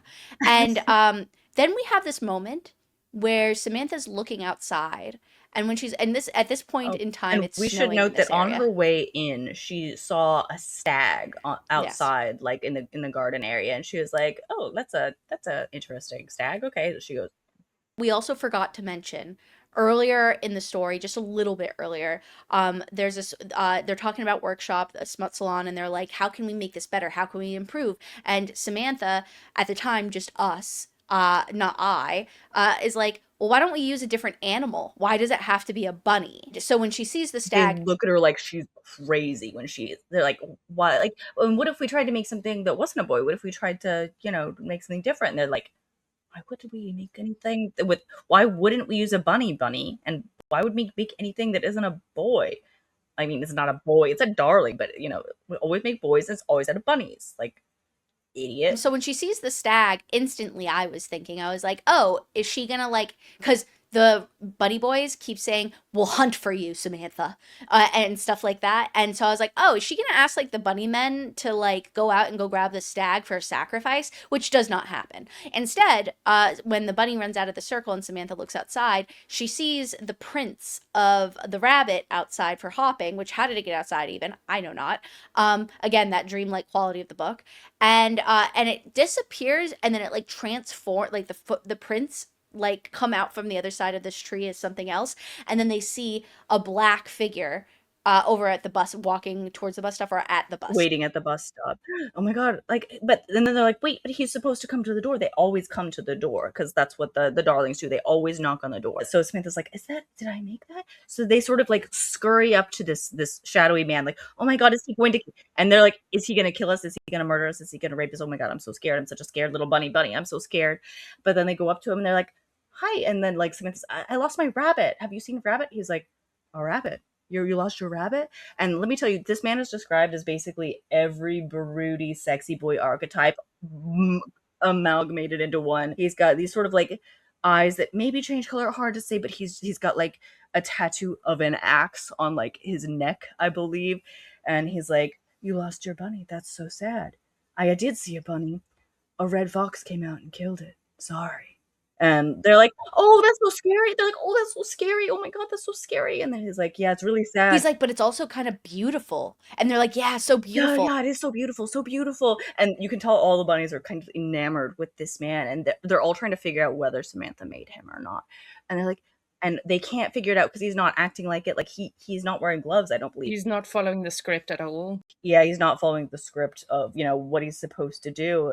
And they're like, "Oh my god, is he gonna kill us? Is he gonna rape us? Is he gonna murder us? Oh my god, I'm so scared. I'm so scared, Bunny, Bunny, I'm so scared." And they're like hanging on to his every word. Everything he says is kind of like a broody main character love interest kind of like, "Wow, all right, well, you girls get home safe." And then he leaves, and Sam comes to the conclusion, "There's no way I made this guy. She's just not acting right. I failed. I failed." And then she leaves feeling like she has failed. She's also kind of thinking that I couldn't have made something this fantastic, sort of, because you can tell that she is very impressed with him. She's like, no, I couldn't have made this. We then hit the end of the semester, where they're gonna go back home. And the bunnies are cold to her after this smut salon. They are bitchy in a more overt way now. They're super mean, like super mean. They go to their last workshop, and all of the bunnies except for Samantha got her like their teacher, their workshop professor, ficus, and they all signed the card except for Samantha. She's like, "Oh my god, girls, this is so nice, this is so sweet." And then one of the bunnies is like, "Before we go, I think maybe we should all do like one more writing prompt, and we should all write about what home means to us." And then they look at Samantha and they're like, and I'm so curious as to what Samantha thinks home is. And they are well aware she is nothing. They are well aware she lives in a shithole, that she has nobody, she has nothing. And they are doing this to make her suffer. And the teacher is like, "Oh, well, girls, the writing about the concept of home is a little bit trite. Like, maybe like a middle schooler could do that. Like, it's like kind of a stupid theme, but like, it's the last day. All right, you can write your little project." And Samantha writes like, "It's none of your fucking business" or something over and over and over again. I will not tell you, I think it's what it is. I will not tell you. Like, and she refuses to like read her psycho writing. "I won't tell you, I won't tell you" over and over again. And everyone's like, "Oh, we're so worried about her. She's really struggling to write lately. It's so sad." And she goes back to her sad little apartment all by herself, and hunkers down for winter break. And she gets super sick. She has a fever of some sort. And so now we get even extra fever dream narration of her wishing Ava was there, Ava not being there, her screaming when she realizes how lonely she is. There's this one, it's actually one of my favorite scenes in the book. She goes to like a Walmart basically equivalent. Cheapos, I believe it's called. Yeah, yeah. And she goes there and she gets some ramen noodles and stuff, and she imagines Ava. And this is the more where you start really getting the sense that Ava's basically the idealized version of herself. And she's just kind of like, Ava would tell me that I'm not being good enough to myself. I could make do with more, with as much as I have right now. You're just liking to be poor and suffering for no reason. And then so she goes to a slightly more expensive grocery store, like A Whole Foods equivalent, yeah. And she runs into the man she saw at the bus stop. Everyone, we still don't know his name, Mr. Broody, Mr. Sexy, Mr. Maybe Her Darling. But he's stealing. He's stealing from Whole Foods. Like, he's like, "Oh, hey, like, nice to see you." And they like have like a little chat, and they're like, every line of dialogue, Samantha's like, "This man is so familiar to me. He's saying things that I would say or I would think." Like, she just like everything he does or says, like, she feels like a visceral connection to in an uncomfortable way. And does she follow him out of the Whole Foods? She tries to, but then Ursula, her professor, is there. And so Ursula's like, "Oh my gosh, you're still here. I thought you were leaving for home." And she's like, "No, I'm here." And she's like, "Do you have any holiday plans?" And she's like, "No, I'm good." And then, but she wants to get Ursula out of the way so that way she can follow him. And so she ends up agreeing to a small house party that basically sounds like honestly a charity function for students that are struggling or may not have family. She ends up going to Ursula's house on Christmas Day for this party. Jonah is there too, because Jonah similarly doesn't go home. He's from Alaska. And he knows if he goes home, he's gonna drink again. He's like, "So I don't go home. Like, I avoid things that are gonna trigger my addictive personality stuff." And so he's super nice to her at this party. She's dismissive once again. Samantha Bitch of the Year award. Can I just say this party was so uncomfortable. It's so painful. uncomfortable. It's so uncomfortable. Probably my least favorite bit of the entire book. I not fun to read. just wanted to be out of there because the teacher and her husband is being so weird, and Samantha is being so awkward and self-deprecating, and Jonah's just there, try Eating the And shrimp. being sincere Yeah. and like taking everything at face value, while Samantha's like, don't you know they're being a bitch to you, Jonah? But he's just being friendly. And this is a pity party. They're looking down on you while they're doing this, and he's like, free food? Yeah, the most interesting thing that happens is that one of the like butlers who's serving the party is wearing the gloves, so she's like, oh, this is one of the darlings that got away and got a job. And she's like looking at him, like trying to figure out like, what's going on in your head, man? Like, was I there when you were made? Was this before? Like, how old are you? What have you, like, she doesn't ask any of this, she's just thinking it, like looking at him. Do you have thoughts, Mhm. kind of? So like that was kind of interesting. She ends up leaving the party early because she has like a little like a breakdown, and I think on the bus ride home she sees the man who she saw at the bus stop on the bus ride home, and he's like, hey. And this is where he brushes the sparkles off her cheek, and I'm just like, holy shit. And she's like, and that's from like the last time they hung out, and that was like 3 weeks ago. Yeah, like has she taken a shower? Like Samantha is so unaware of her physical form.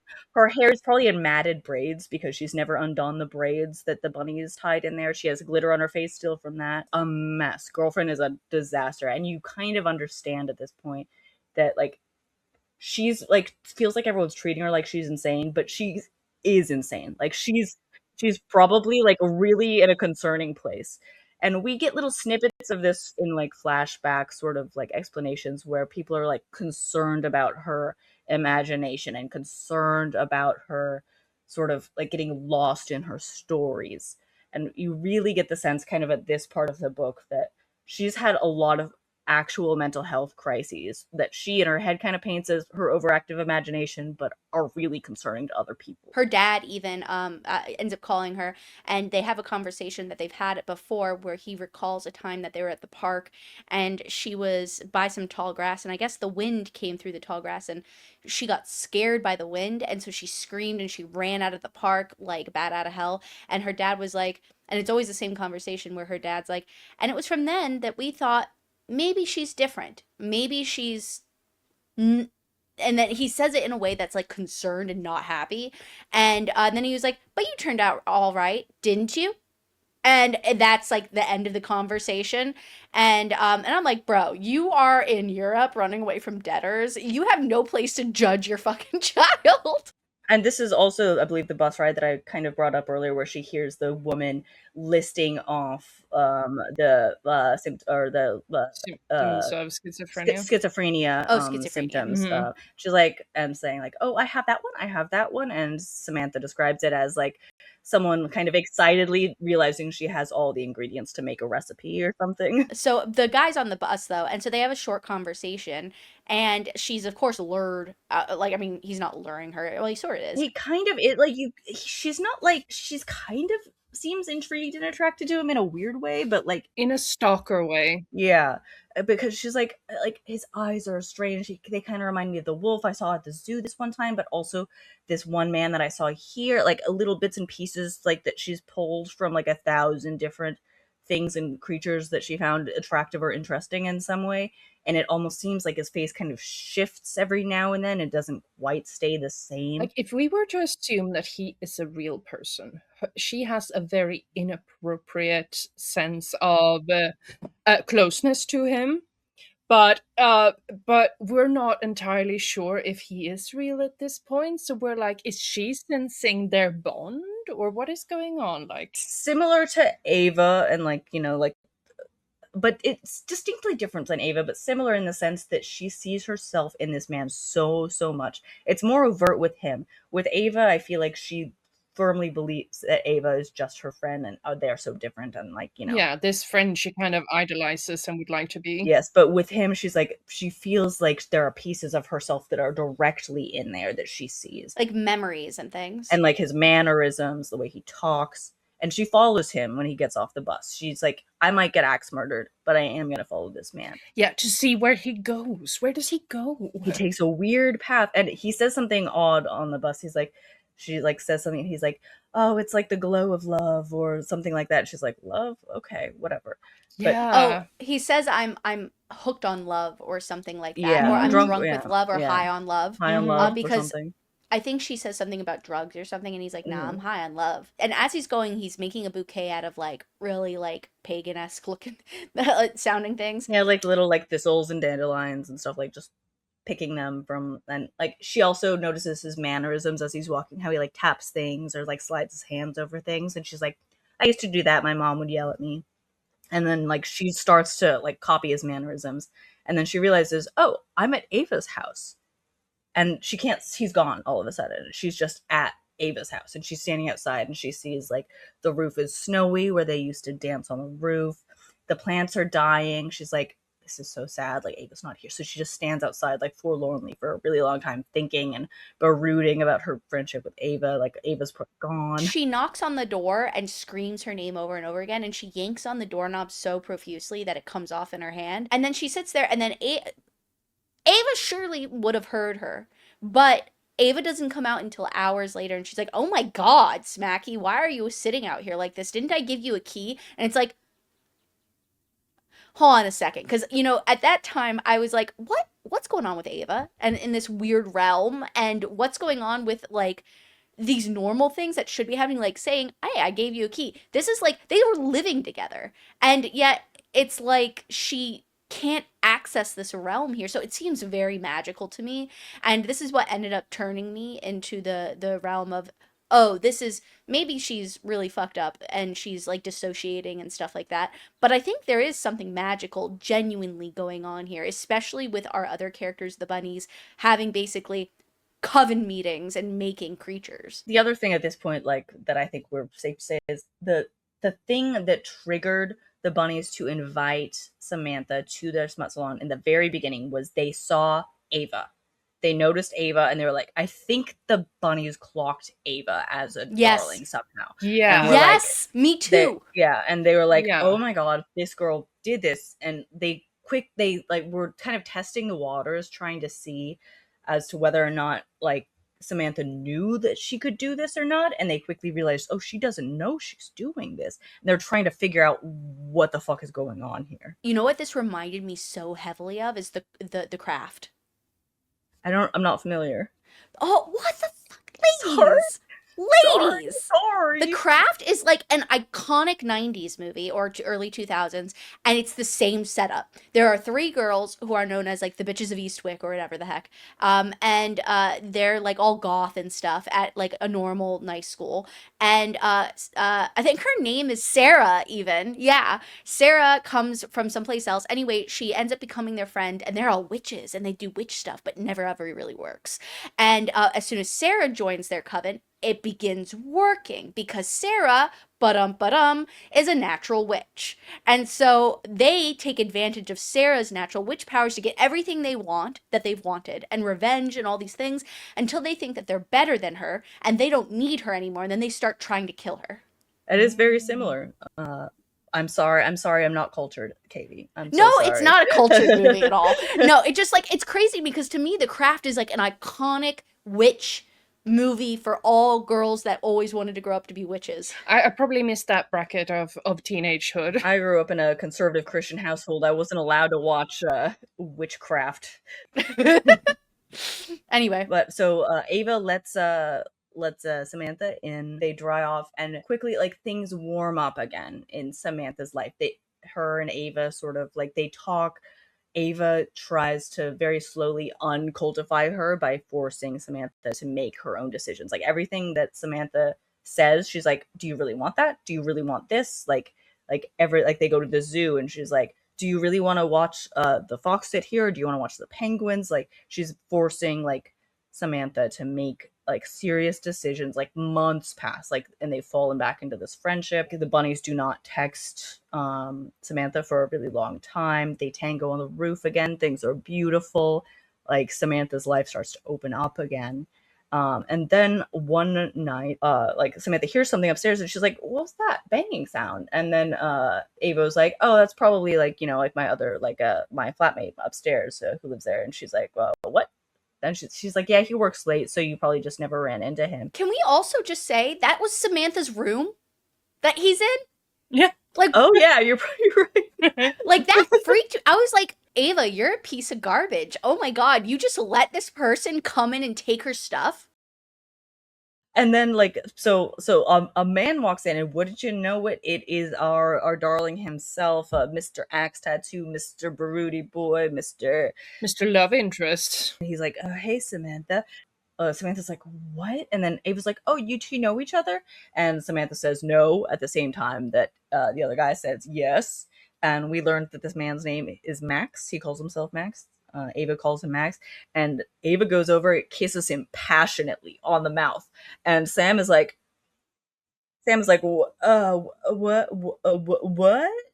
And she's like, and at this point, Sam is like, I think I made this man, and my best friend in the whole world is kissing a man that I made on the mouth, like, and then like, and later in this, see, after like Max like goes to bed or leaves or whatever, like Sam has like a stupid little moment where she's like, "Are you guys sleeping together?" And Ava's like, "Yeah, you idiot! Of course I'm sleeping with him." And then like for a minute, she's just like shocked, stupid style. But then she's like, "Wait, the darlings don't have genitalia. They can't fuck. They can't do that." And it's a mess. There's a lot of self-hatred in this moment too. And as this progresses, as part of the book progresses, there's a lot of self-hatred Samantha has for herself that you've already been aware of, obviously, through the narration and things that happen and her choices for herself. But it's very frustrating to be witness to it because she's basically created a male version of herself, and she has shared very similar feelings that he has shared, because there's going to be a dinner scene where this happens shortly. But in general, he shares very similar sentiments with Ava that Samantha did herself, but it's received romantically and Yeah. welcomed by Ava from him. And I'm just like, that sucks. Yeah, she kind of made the romantic partner version of herself so she could be with Ava in that sense. Yeah. And that sucks. Like, It I'm does just like, suck. how Yeah. shitty is that to watch somebody you love something that is you, but he's also kind of a dick. Like, he's like shoving her face in it. It's very much a reflection of the like Samantha's lack of self-esteem. Like she clearly doesn't love herself and doesn't find herself lovable, so much so that she made these two people who are versions of herself to love each other in ways that she cannot love herself. And like she's not the main character of her own like romance, like kind Yeah, of. and Max is aware of this, and he's kind of slyly trying to hint at it. And yeah, he's kind of mashing it in her face a little bit, like look at what I've got. Like he's taunting her in in a sense. Yeah, kind of like, wouldn't it be lovely to be me? Yes, he even makes dinner for them, and it's a rabbit, it's roast rabbit. Rabbit 4 ways even. One for Yes. each bunny. Mm, Yeah. And so as they're eating, there's a lot of like inquisitorial like moments between them where they're talking and they're sharing, and Ava's just like, I don't know what's going on between you two, but he's being really nice. Like this is weird, but okay, yeah. Yeah, and at one point he's like, yeah, or Ava says, yeah, Max is actually a performance artist himself. He's got 4 different locations, on-site locations that he goes to, and it has to do with your school too. And she's like, my school? Yeah, he goes to Warren apparently, like or something. Like it's like, wait a minute, how? That's how you get to the bunnies. You got to go into their warren. And so, anyway, it's a lot of foreshadowing, and you're like, oh boy. And they have this meal. Samantha's checked out during half this meal and is like in her own head as per usual. And then he goes out later, and she goes up stairs to where he's staying.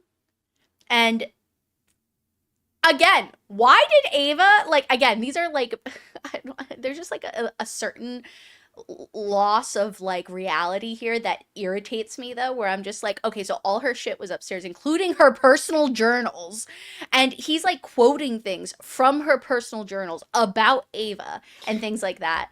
I know. Mm-hmm. Yeah, And she is kind of, Embarrassed. Ava has sort of replaced her with herself, and I instead of know. questioning this, she kind of seems to just accept it and be sad about it instead. It's very narcissistic. And so anyway, she goes up there, and when she does go up there, she also sees his phone, and it's buzzing. And what does she find on the phone, ladies? is this when she sees that the bunnies are texting him? Yeah, Yeah. yeah. Yes, The yes, text. yes. So he has been, we discover, cavorting with all of the bunnies separately, and he's pretending to be a different person with each of them, and he's fucking with them. Yeah, it's like hacked into all Yeah. of their Mhm. accounts.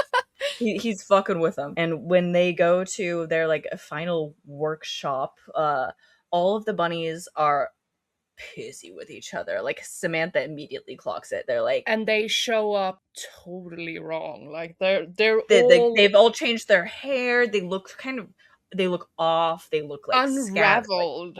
yeah, Yes, that's a unraveled. great Yes. word. They have devolved into their original selves, which is weird to say devolve. But so for but anyway, this meeting actually, I don't think it was the last. I don't. It's getting towards the end, but the point is, um, Max had stolen the email addresses for all of her like information and stuff for the school. And so he had sent an email to her professor saying, "Hey, like well, we don't know what, but basically the professor was like, "Wow, I'm so glad you finally like opened up to me. This is a workshop where you don't need to share, but let's make sure we like, Supposedly told that she had a writer's cramp and hadn't been able to write all year, and that she'd been really stressed about it. And so she's like, "Oh, okay." And so as the other girls are arriving, we get Cupcake first, who comes in, and what does she look like again? Like I don't remember what exactly, but all of she them. dyed her hair. I Yeah, know. Yeah, she a dyed her pale hair. purple. Yeah. It looked white at first, but she realized it was pale purple, and she had like a matching dress on, and she looks kind of vacant, and she's clutching Yeah. this white box in her Yeah. And then arms. we have Kira, I think, comes next. It doesn't matter what order, but Kira comes in and she's using her real voice. She looks different. She's also carrying a white box, but she's also just like she sits right down, right next to Samantha, no care in the world, completely separate from the other girl. And then Vignette, Victoria comes in and she's like trashed. She looks disgusting. Like, is that her? Wait, who's the one that has the carvings in them? Oh, Is that Victoria? that's Eleanor. That's No, No, Eleanor Eleanor has the shows in no. up in a caftan. Yeah. Oh, okay. Eleanor is Yeah. the one that does the carvings in the glass, though. I know.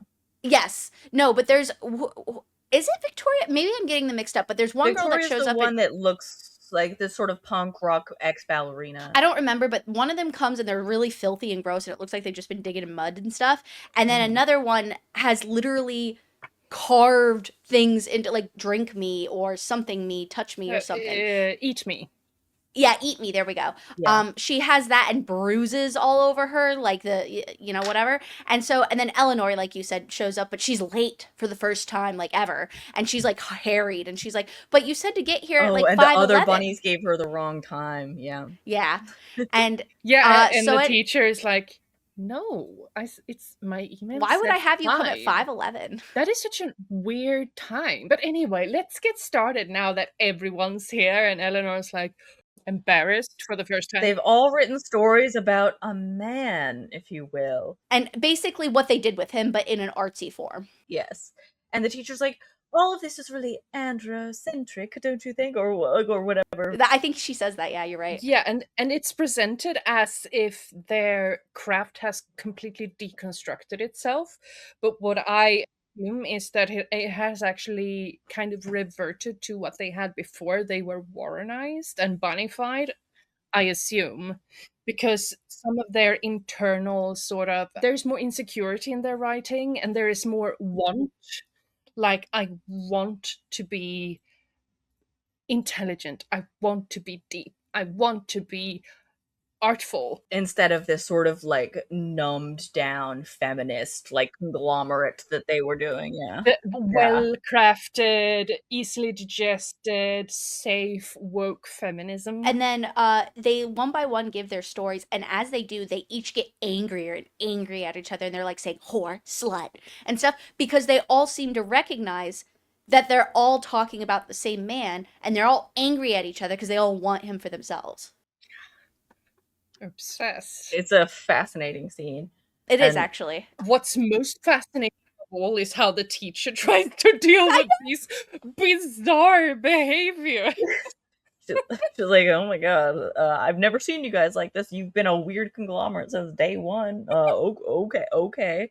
Now all my girls are bitch fighting over, I guess, a man. Who's to Yeah, in a little say? bit, it's like it's if the teacher is kind of taking it as, oh, we're all artists here, and we're all, you know, halfway to crazy on a good day, sort Mhm. of. Like, So she doesn't weirdly even blink an rationalizing. eye. No. Yeah, and she doesn't even blink an eye when she sees the bleeding stab, like not Yes! stab, scars, Like, carved. serious self-harm, and she's like, It's part of the Okay. process. yeah, Like, it's part of the pain. Oh, the self-harm one was definitely Cupcake, actually. I know for a fact Yeah. that she, Mm. yeah. Mhm. But Okay, it so doesn't it was really Cupcake. matter, but yeah. Yeah, because she offered What happens after this scene? So she ends up leaving that workshop, and she goes and she talks to Max. And Max is like, so, it's pretty great, wasn't it? Did you like it? Yeah. He says, did you like it? Did you have a good time at workshop? And she's like, what?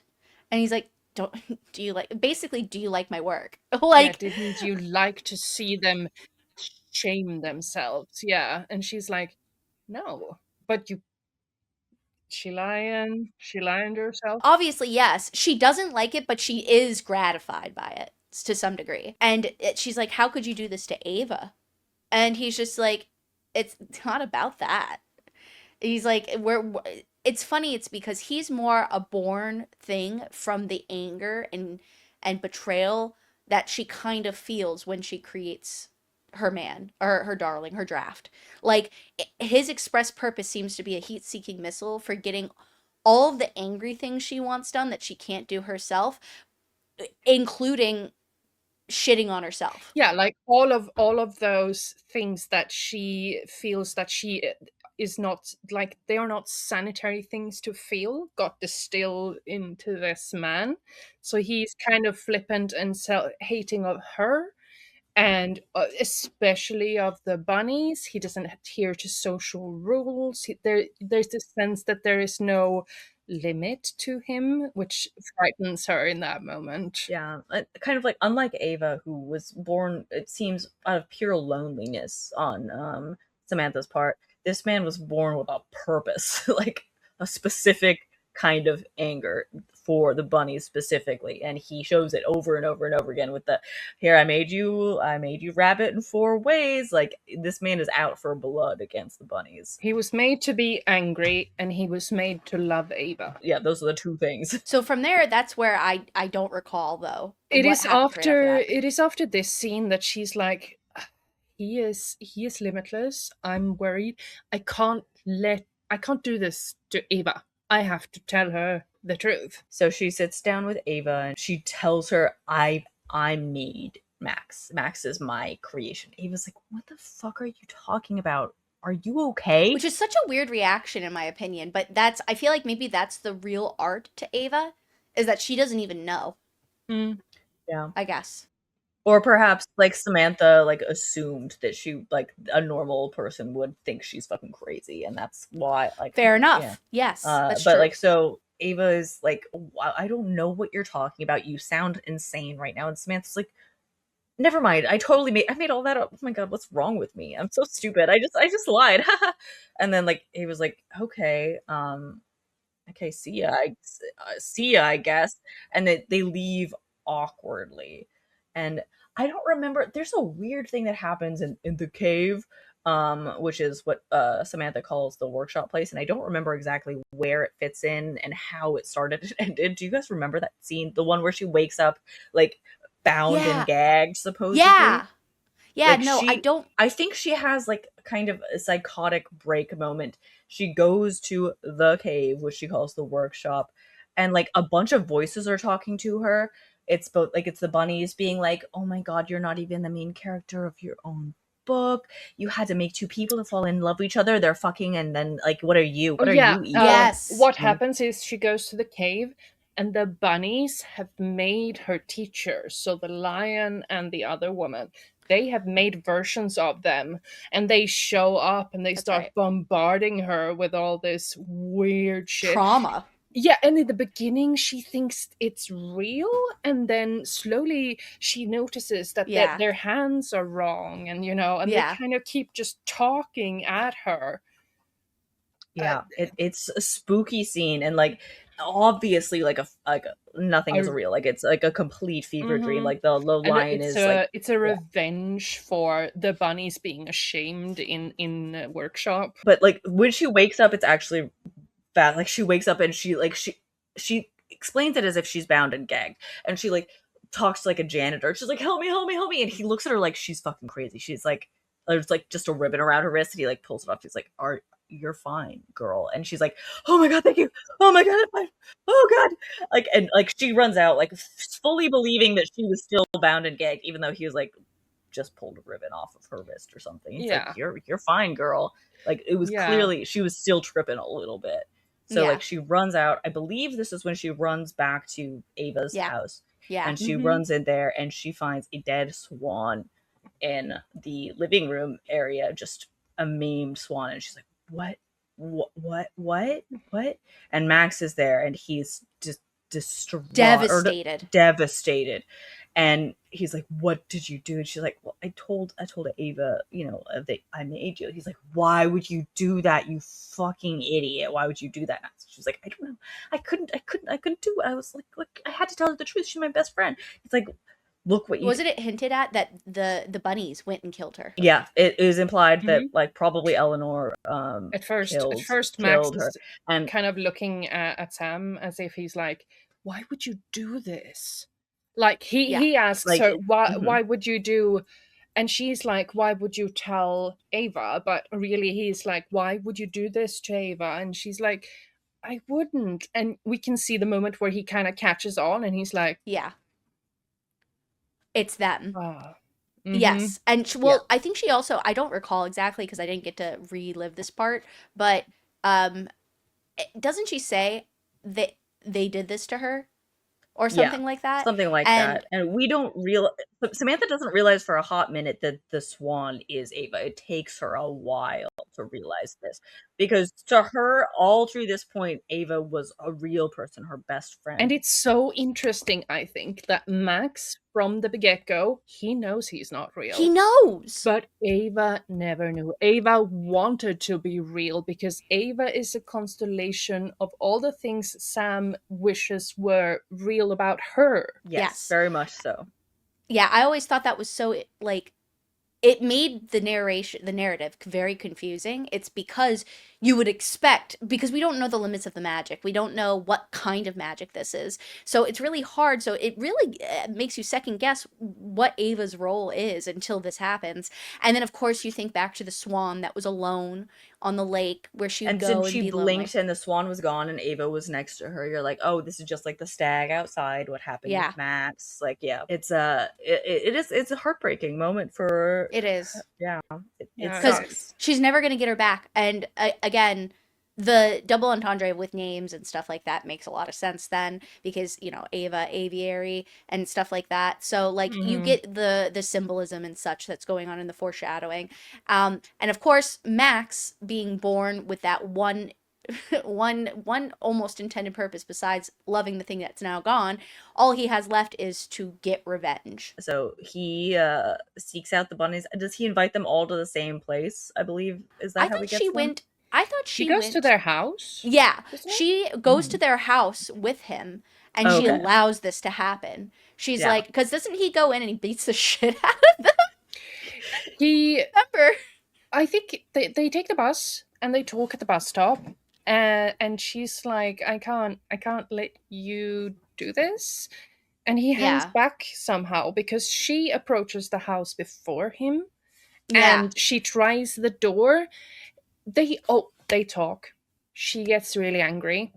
So she takes the axe and she hides it and she approaches the house and she tries the door and it's unlocked because of course it's unlocked.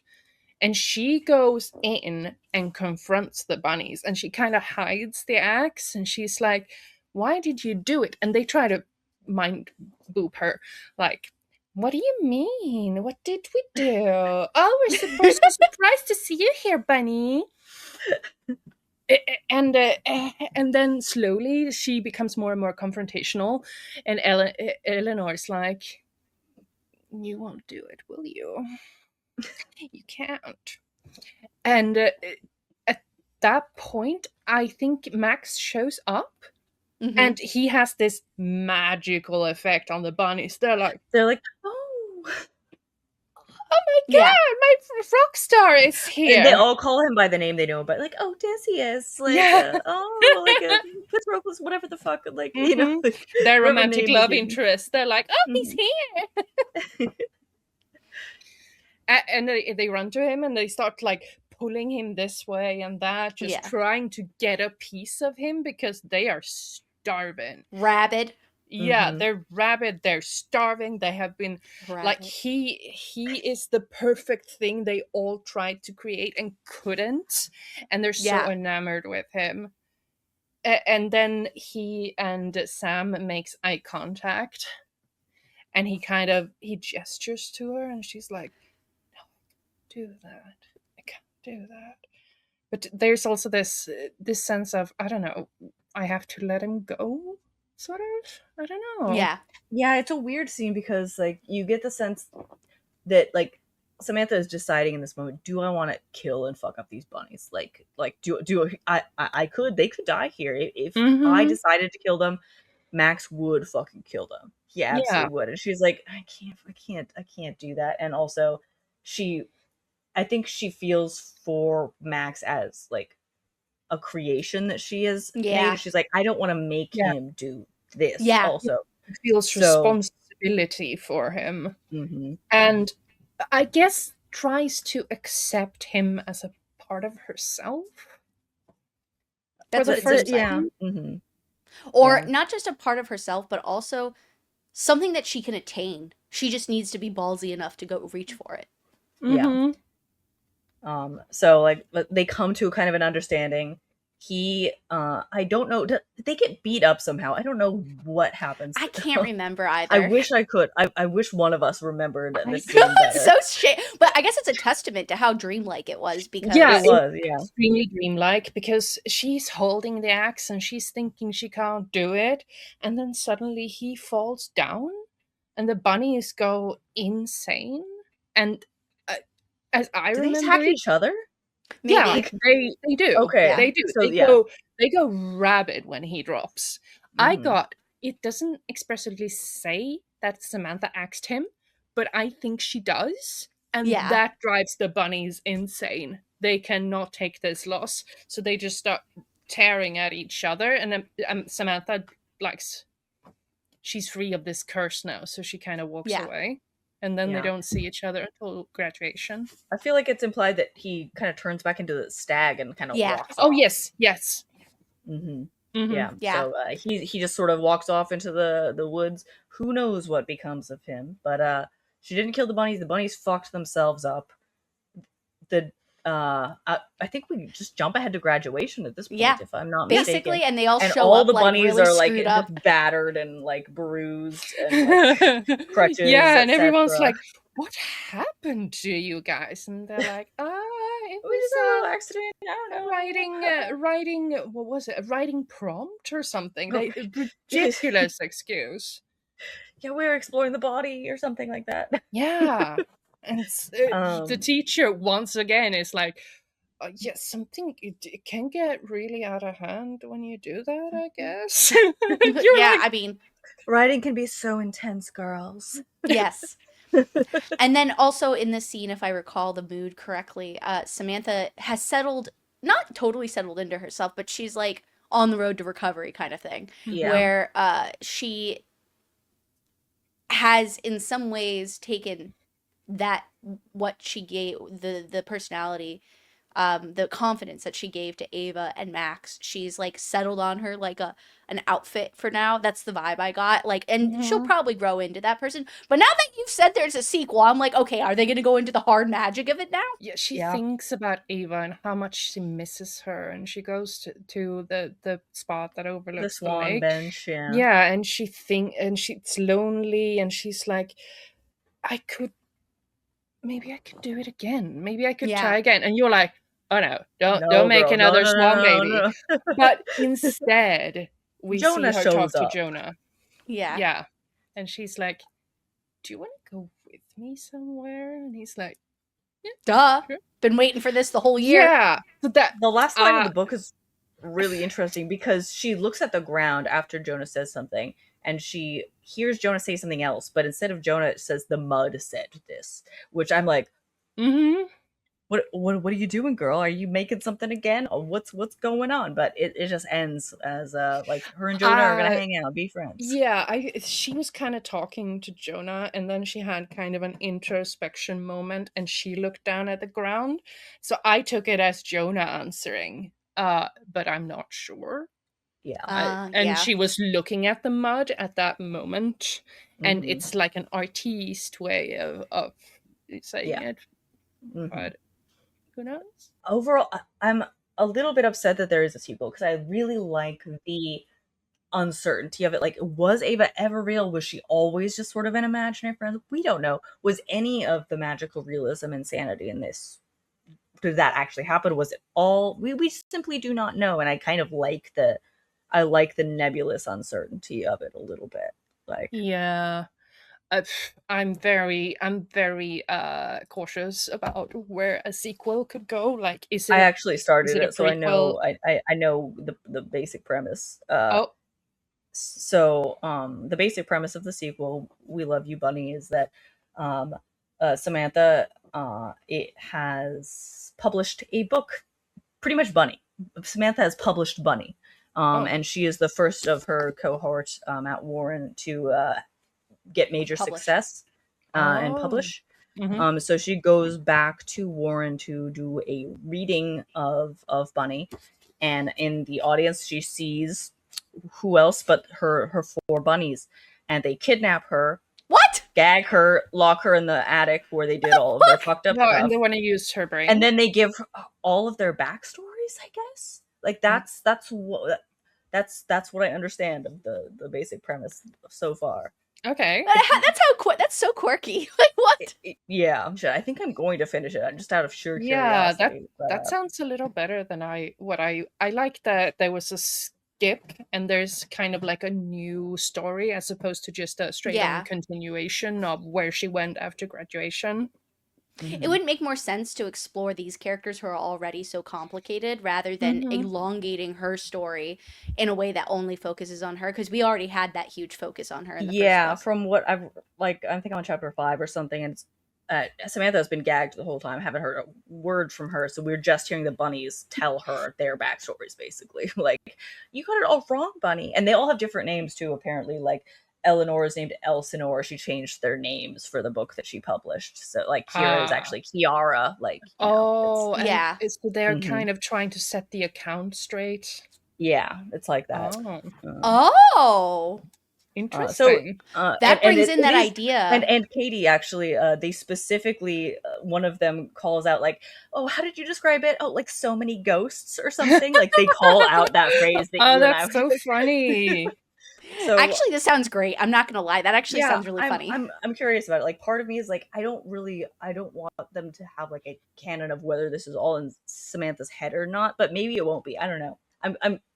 I'm very curious. I'll let you guys know. That actually sounds clever and kind of like the author is a little tongue-in-cheek about her own work, which I like. It's I like fun, that. Yes.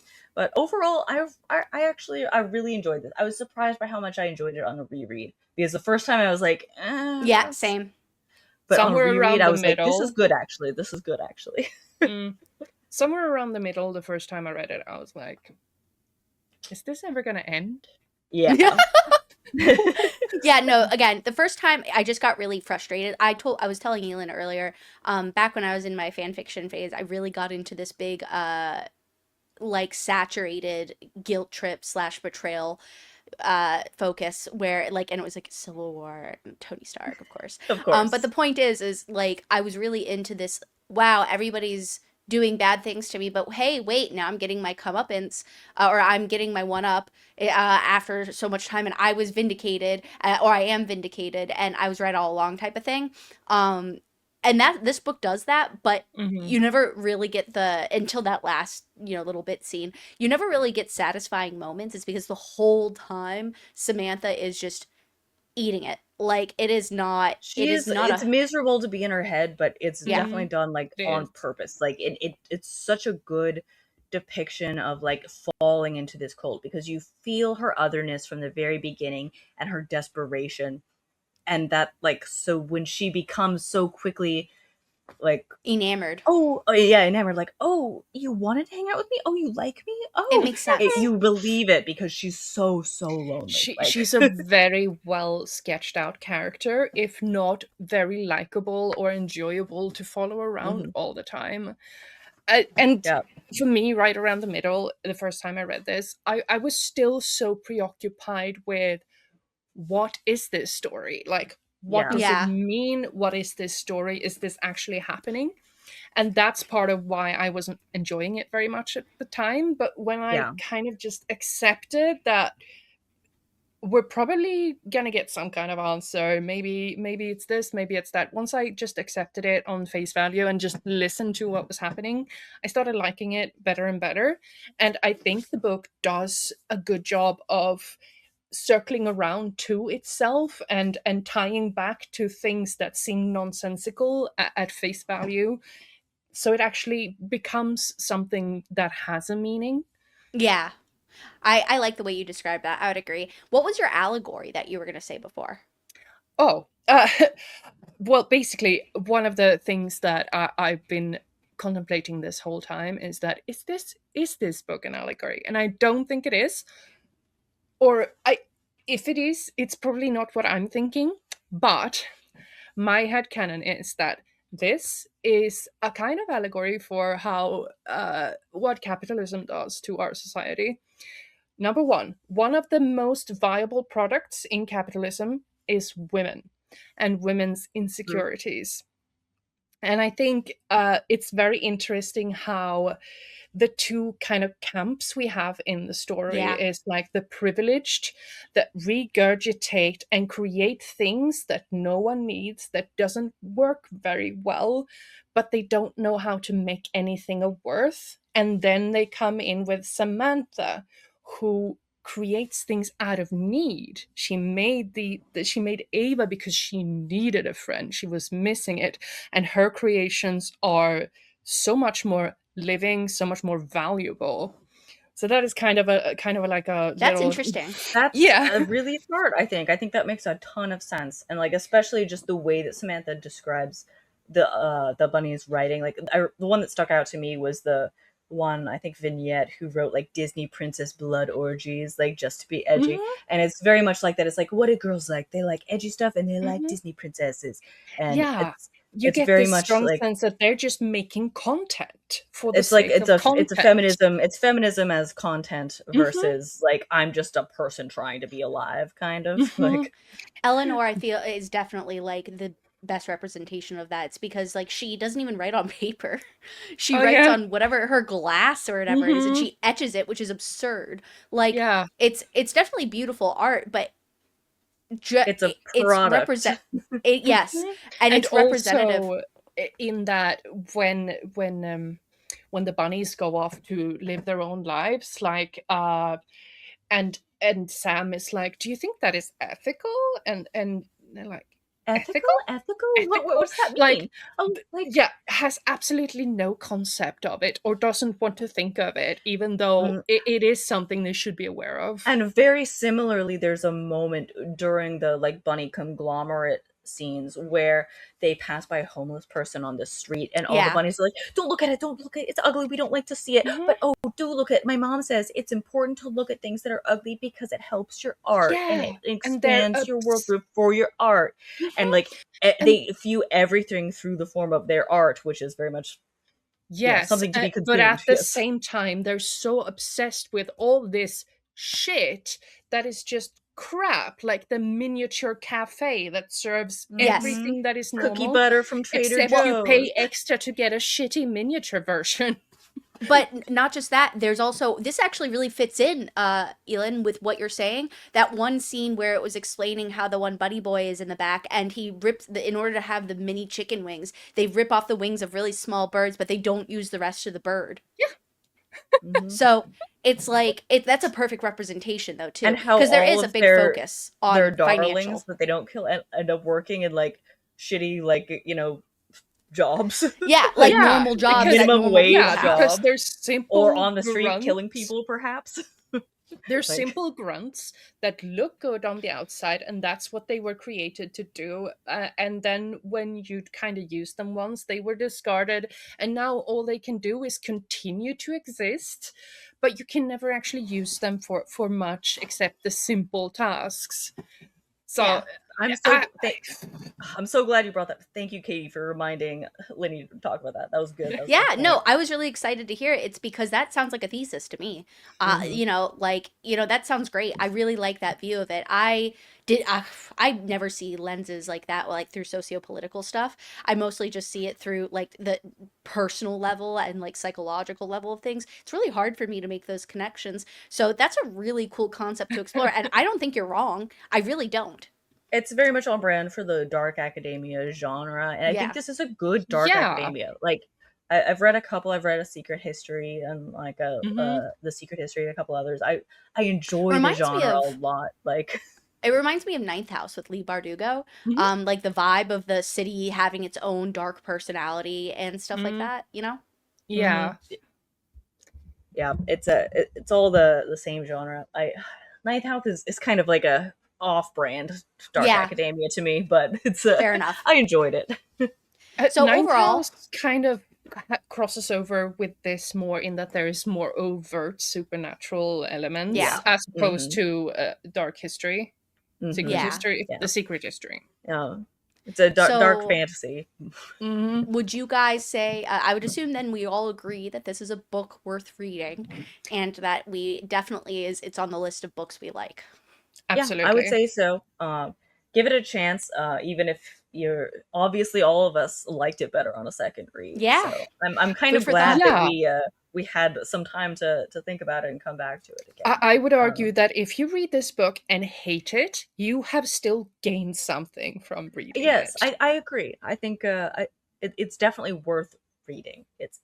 I am gonna finish the sequel too. I'm intrigued. Well, if you want to recommend it for a follow-up, we can read it. I Mhm. will. I'll let you know if it's worthwhile. I think we have another.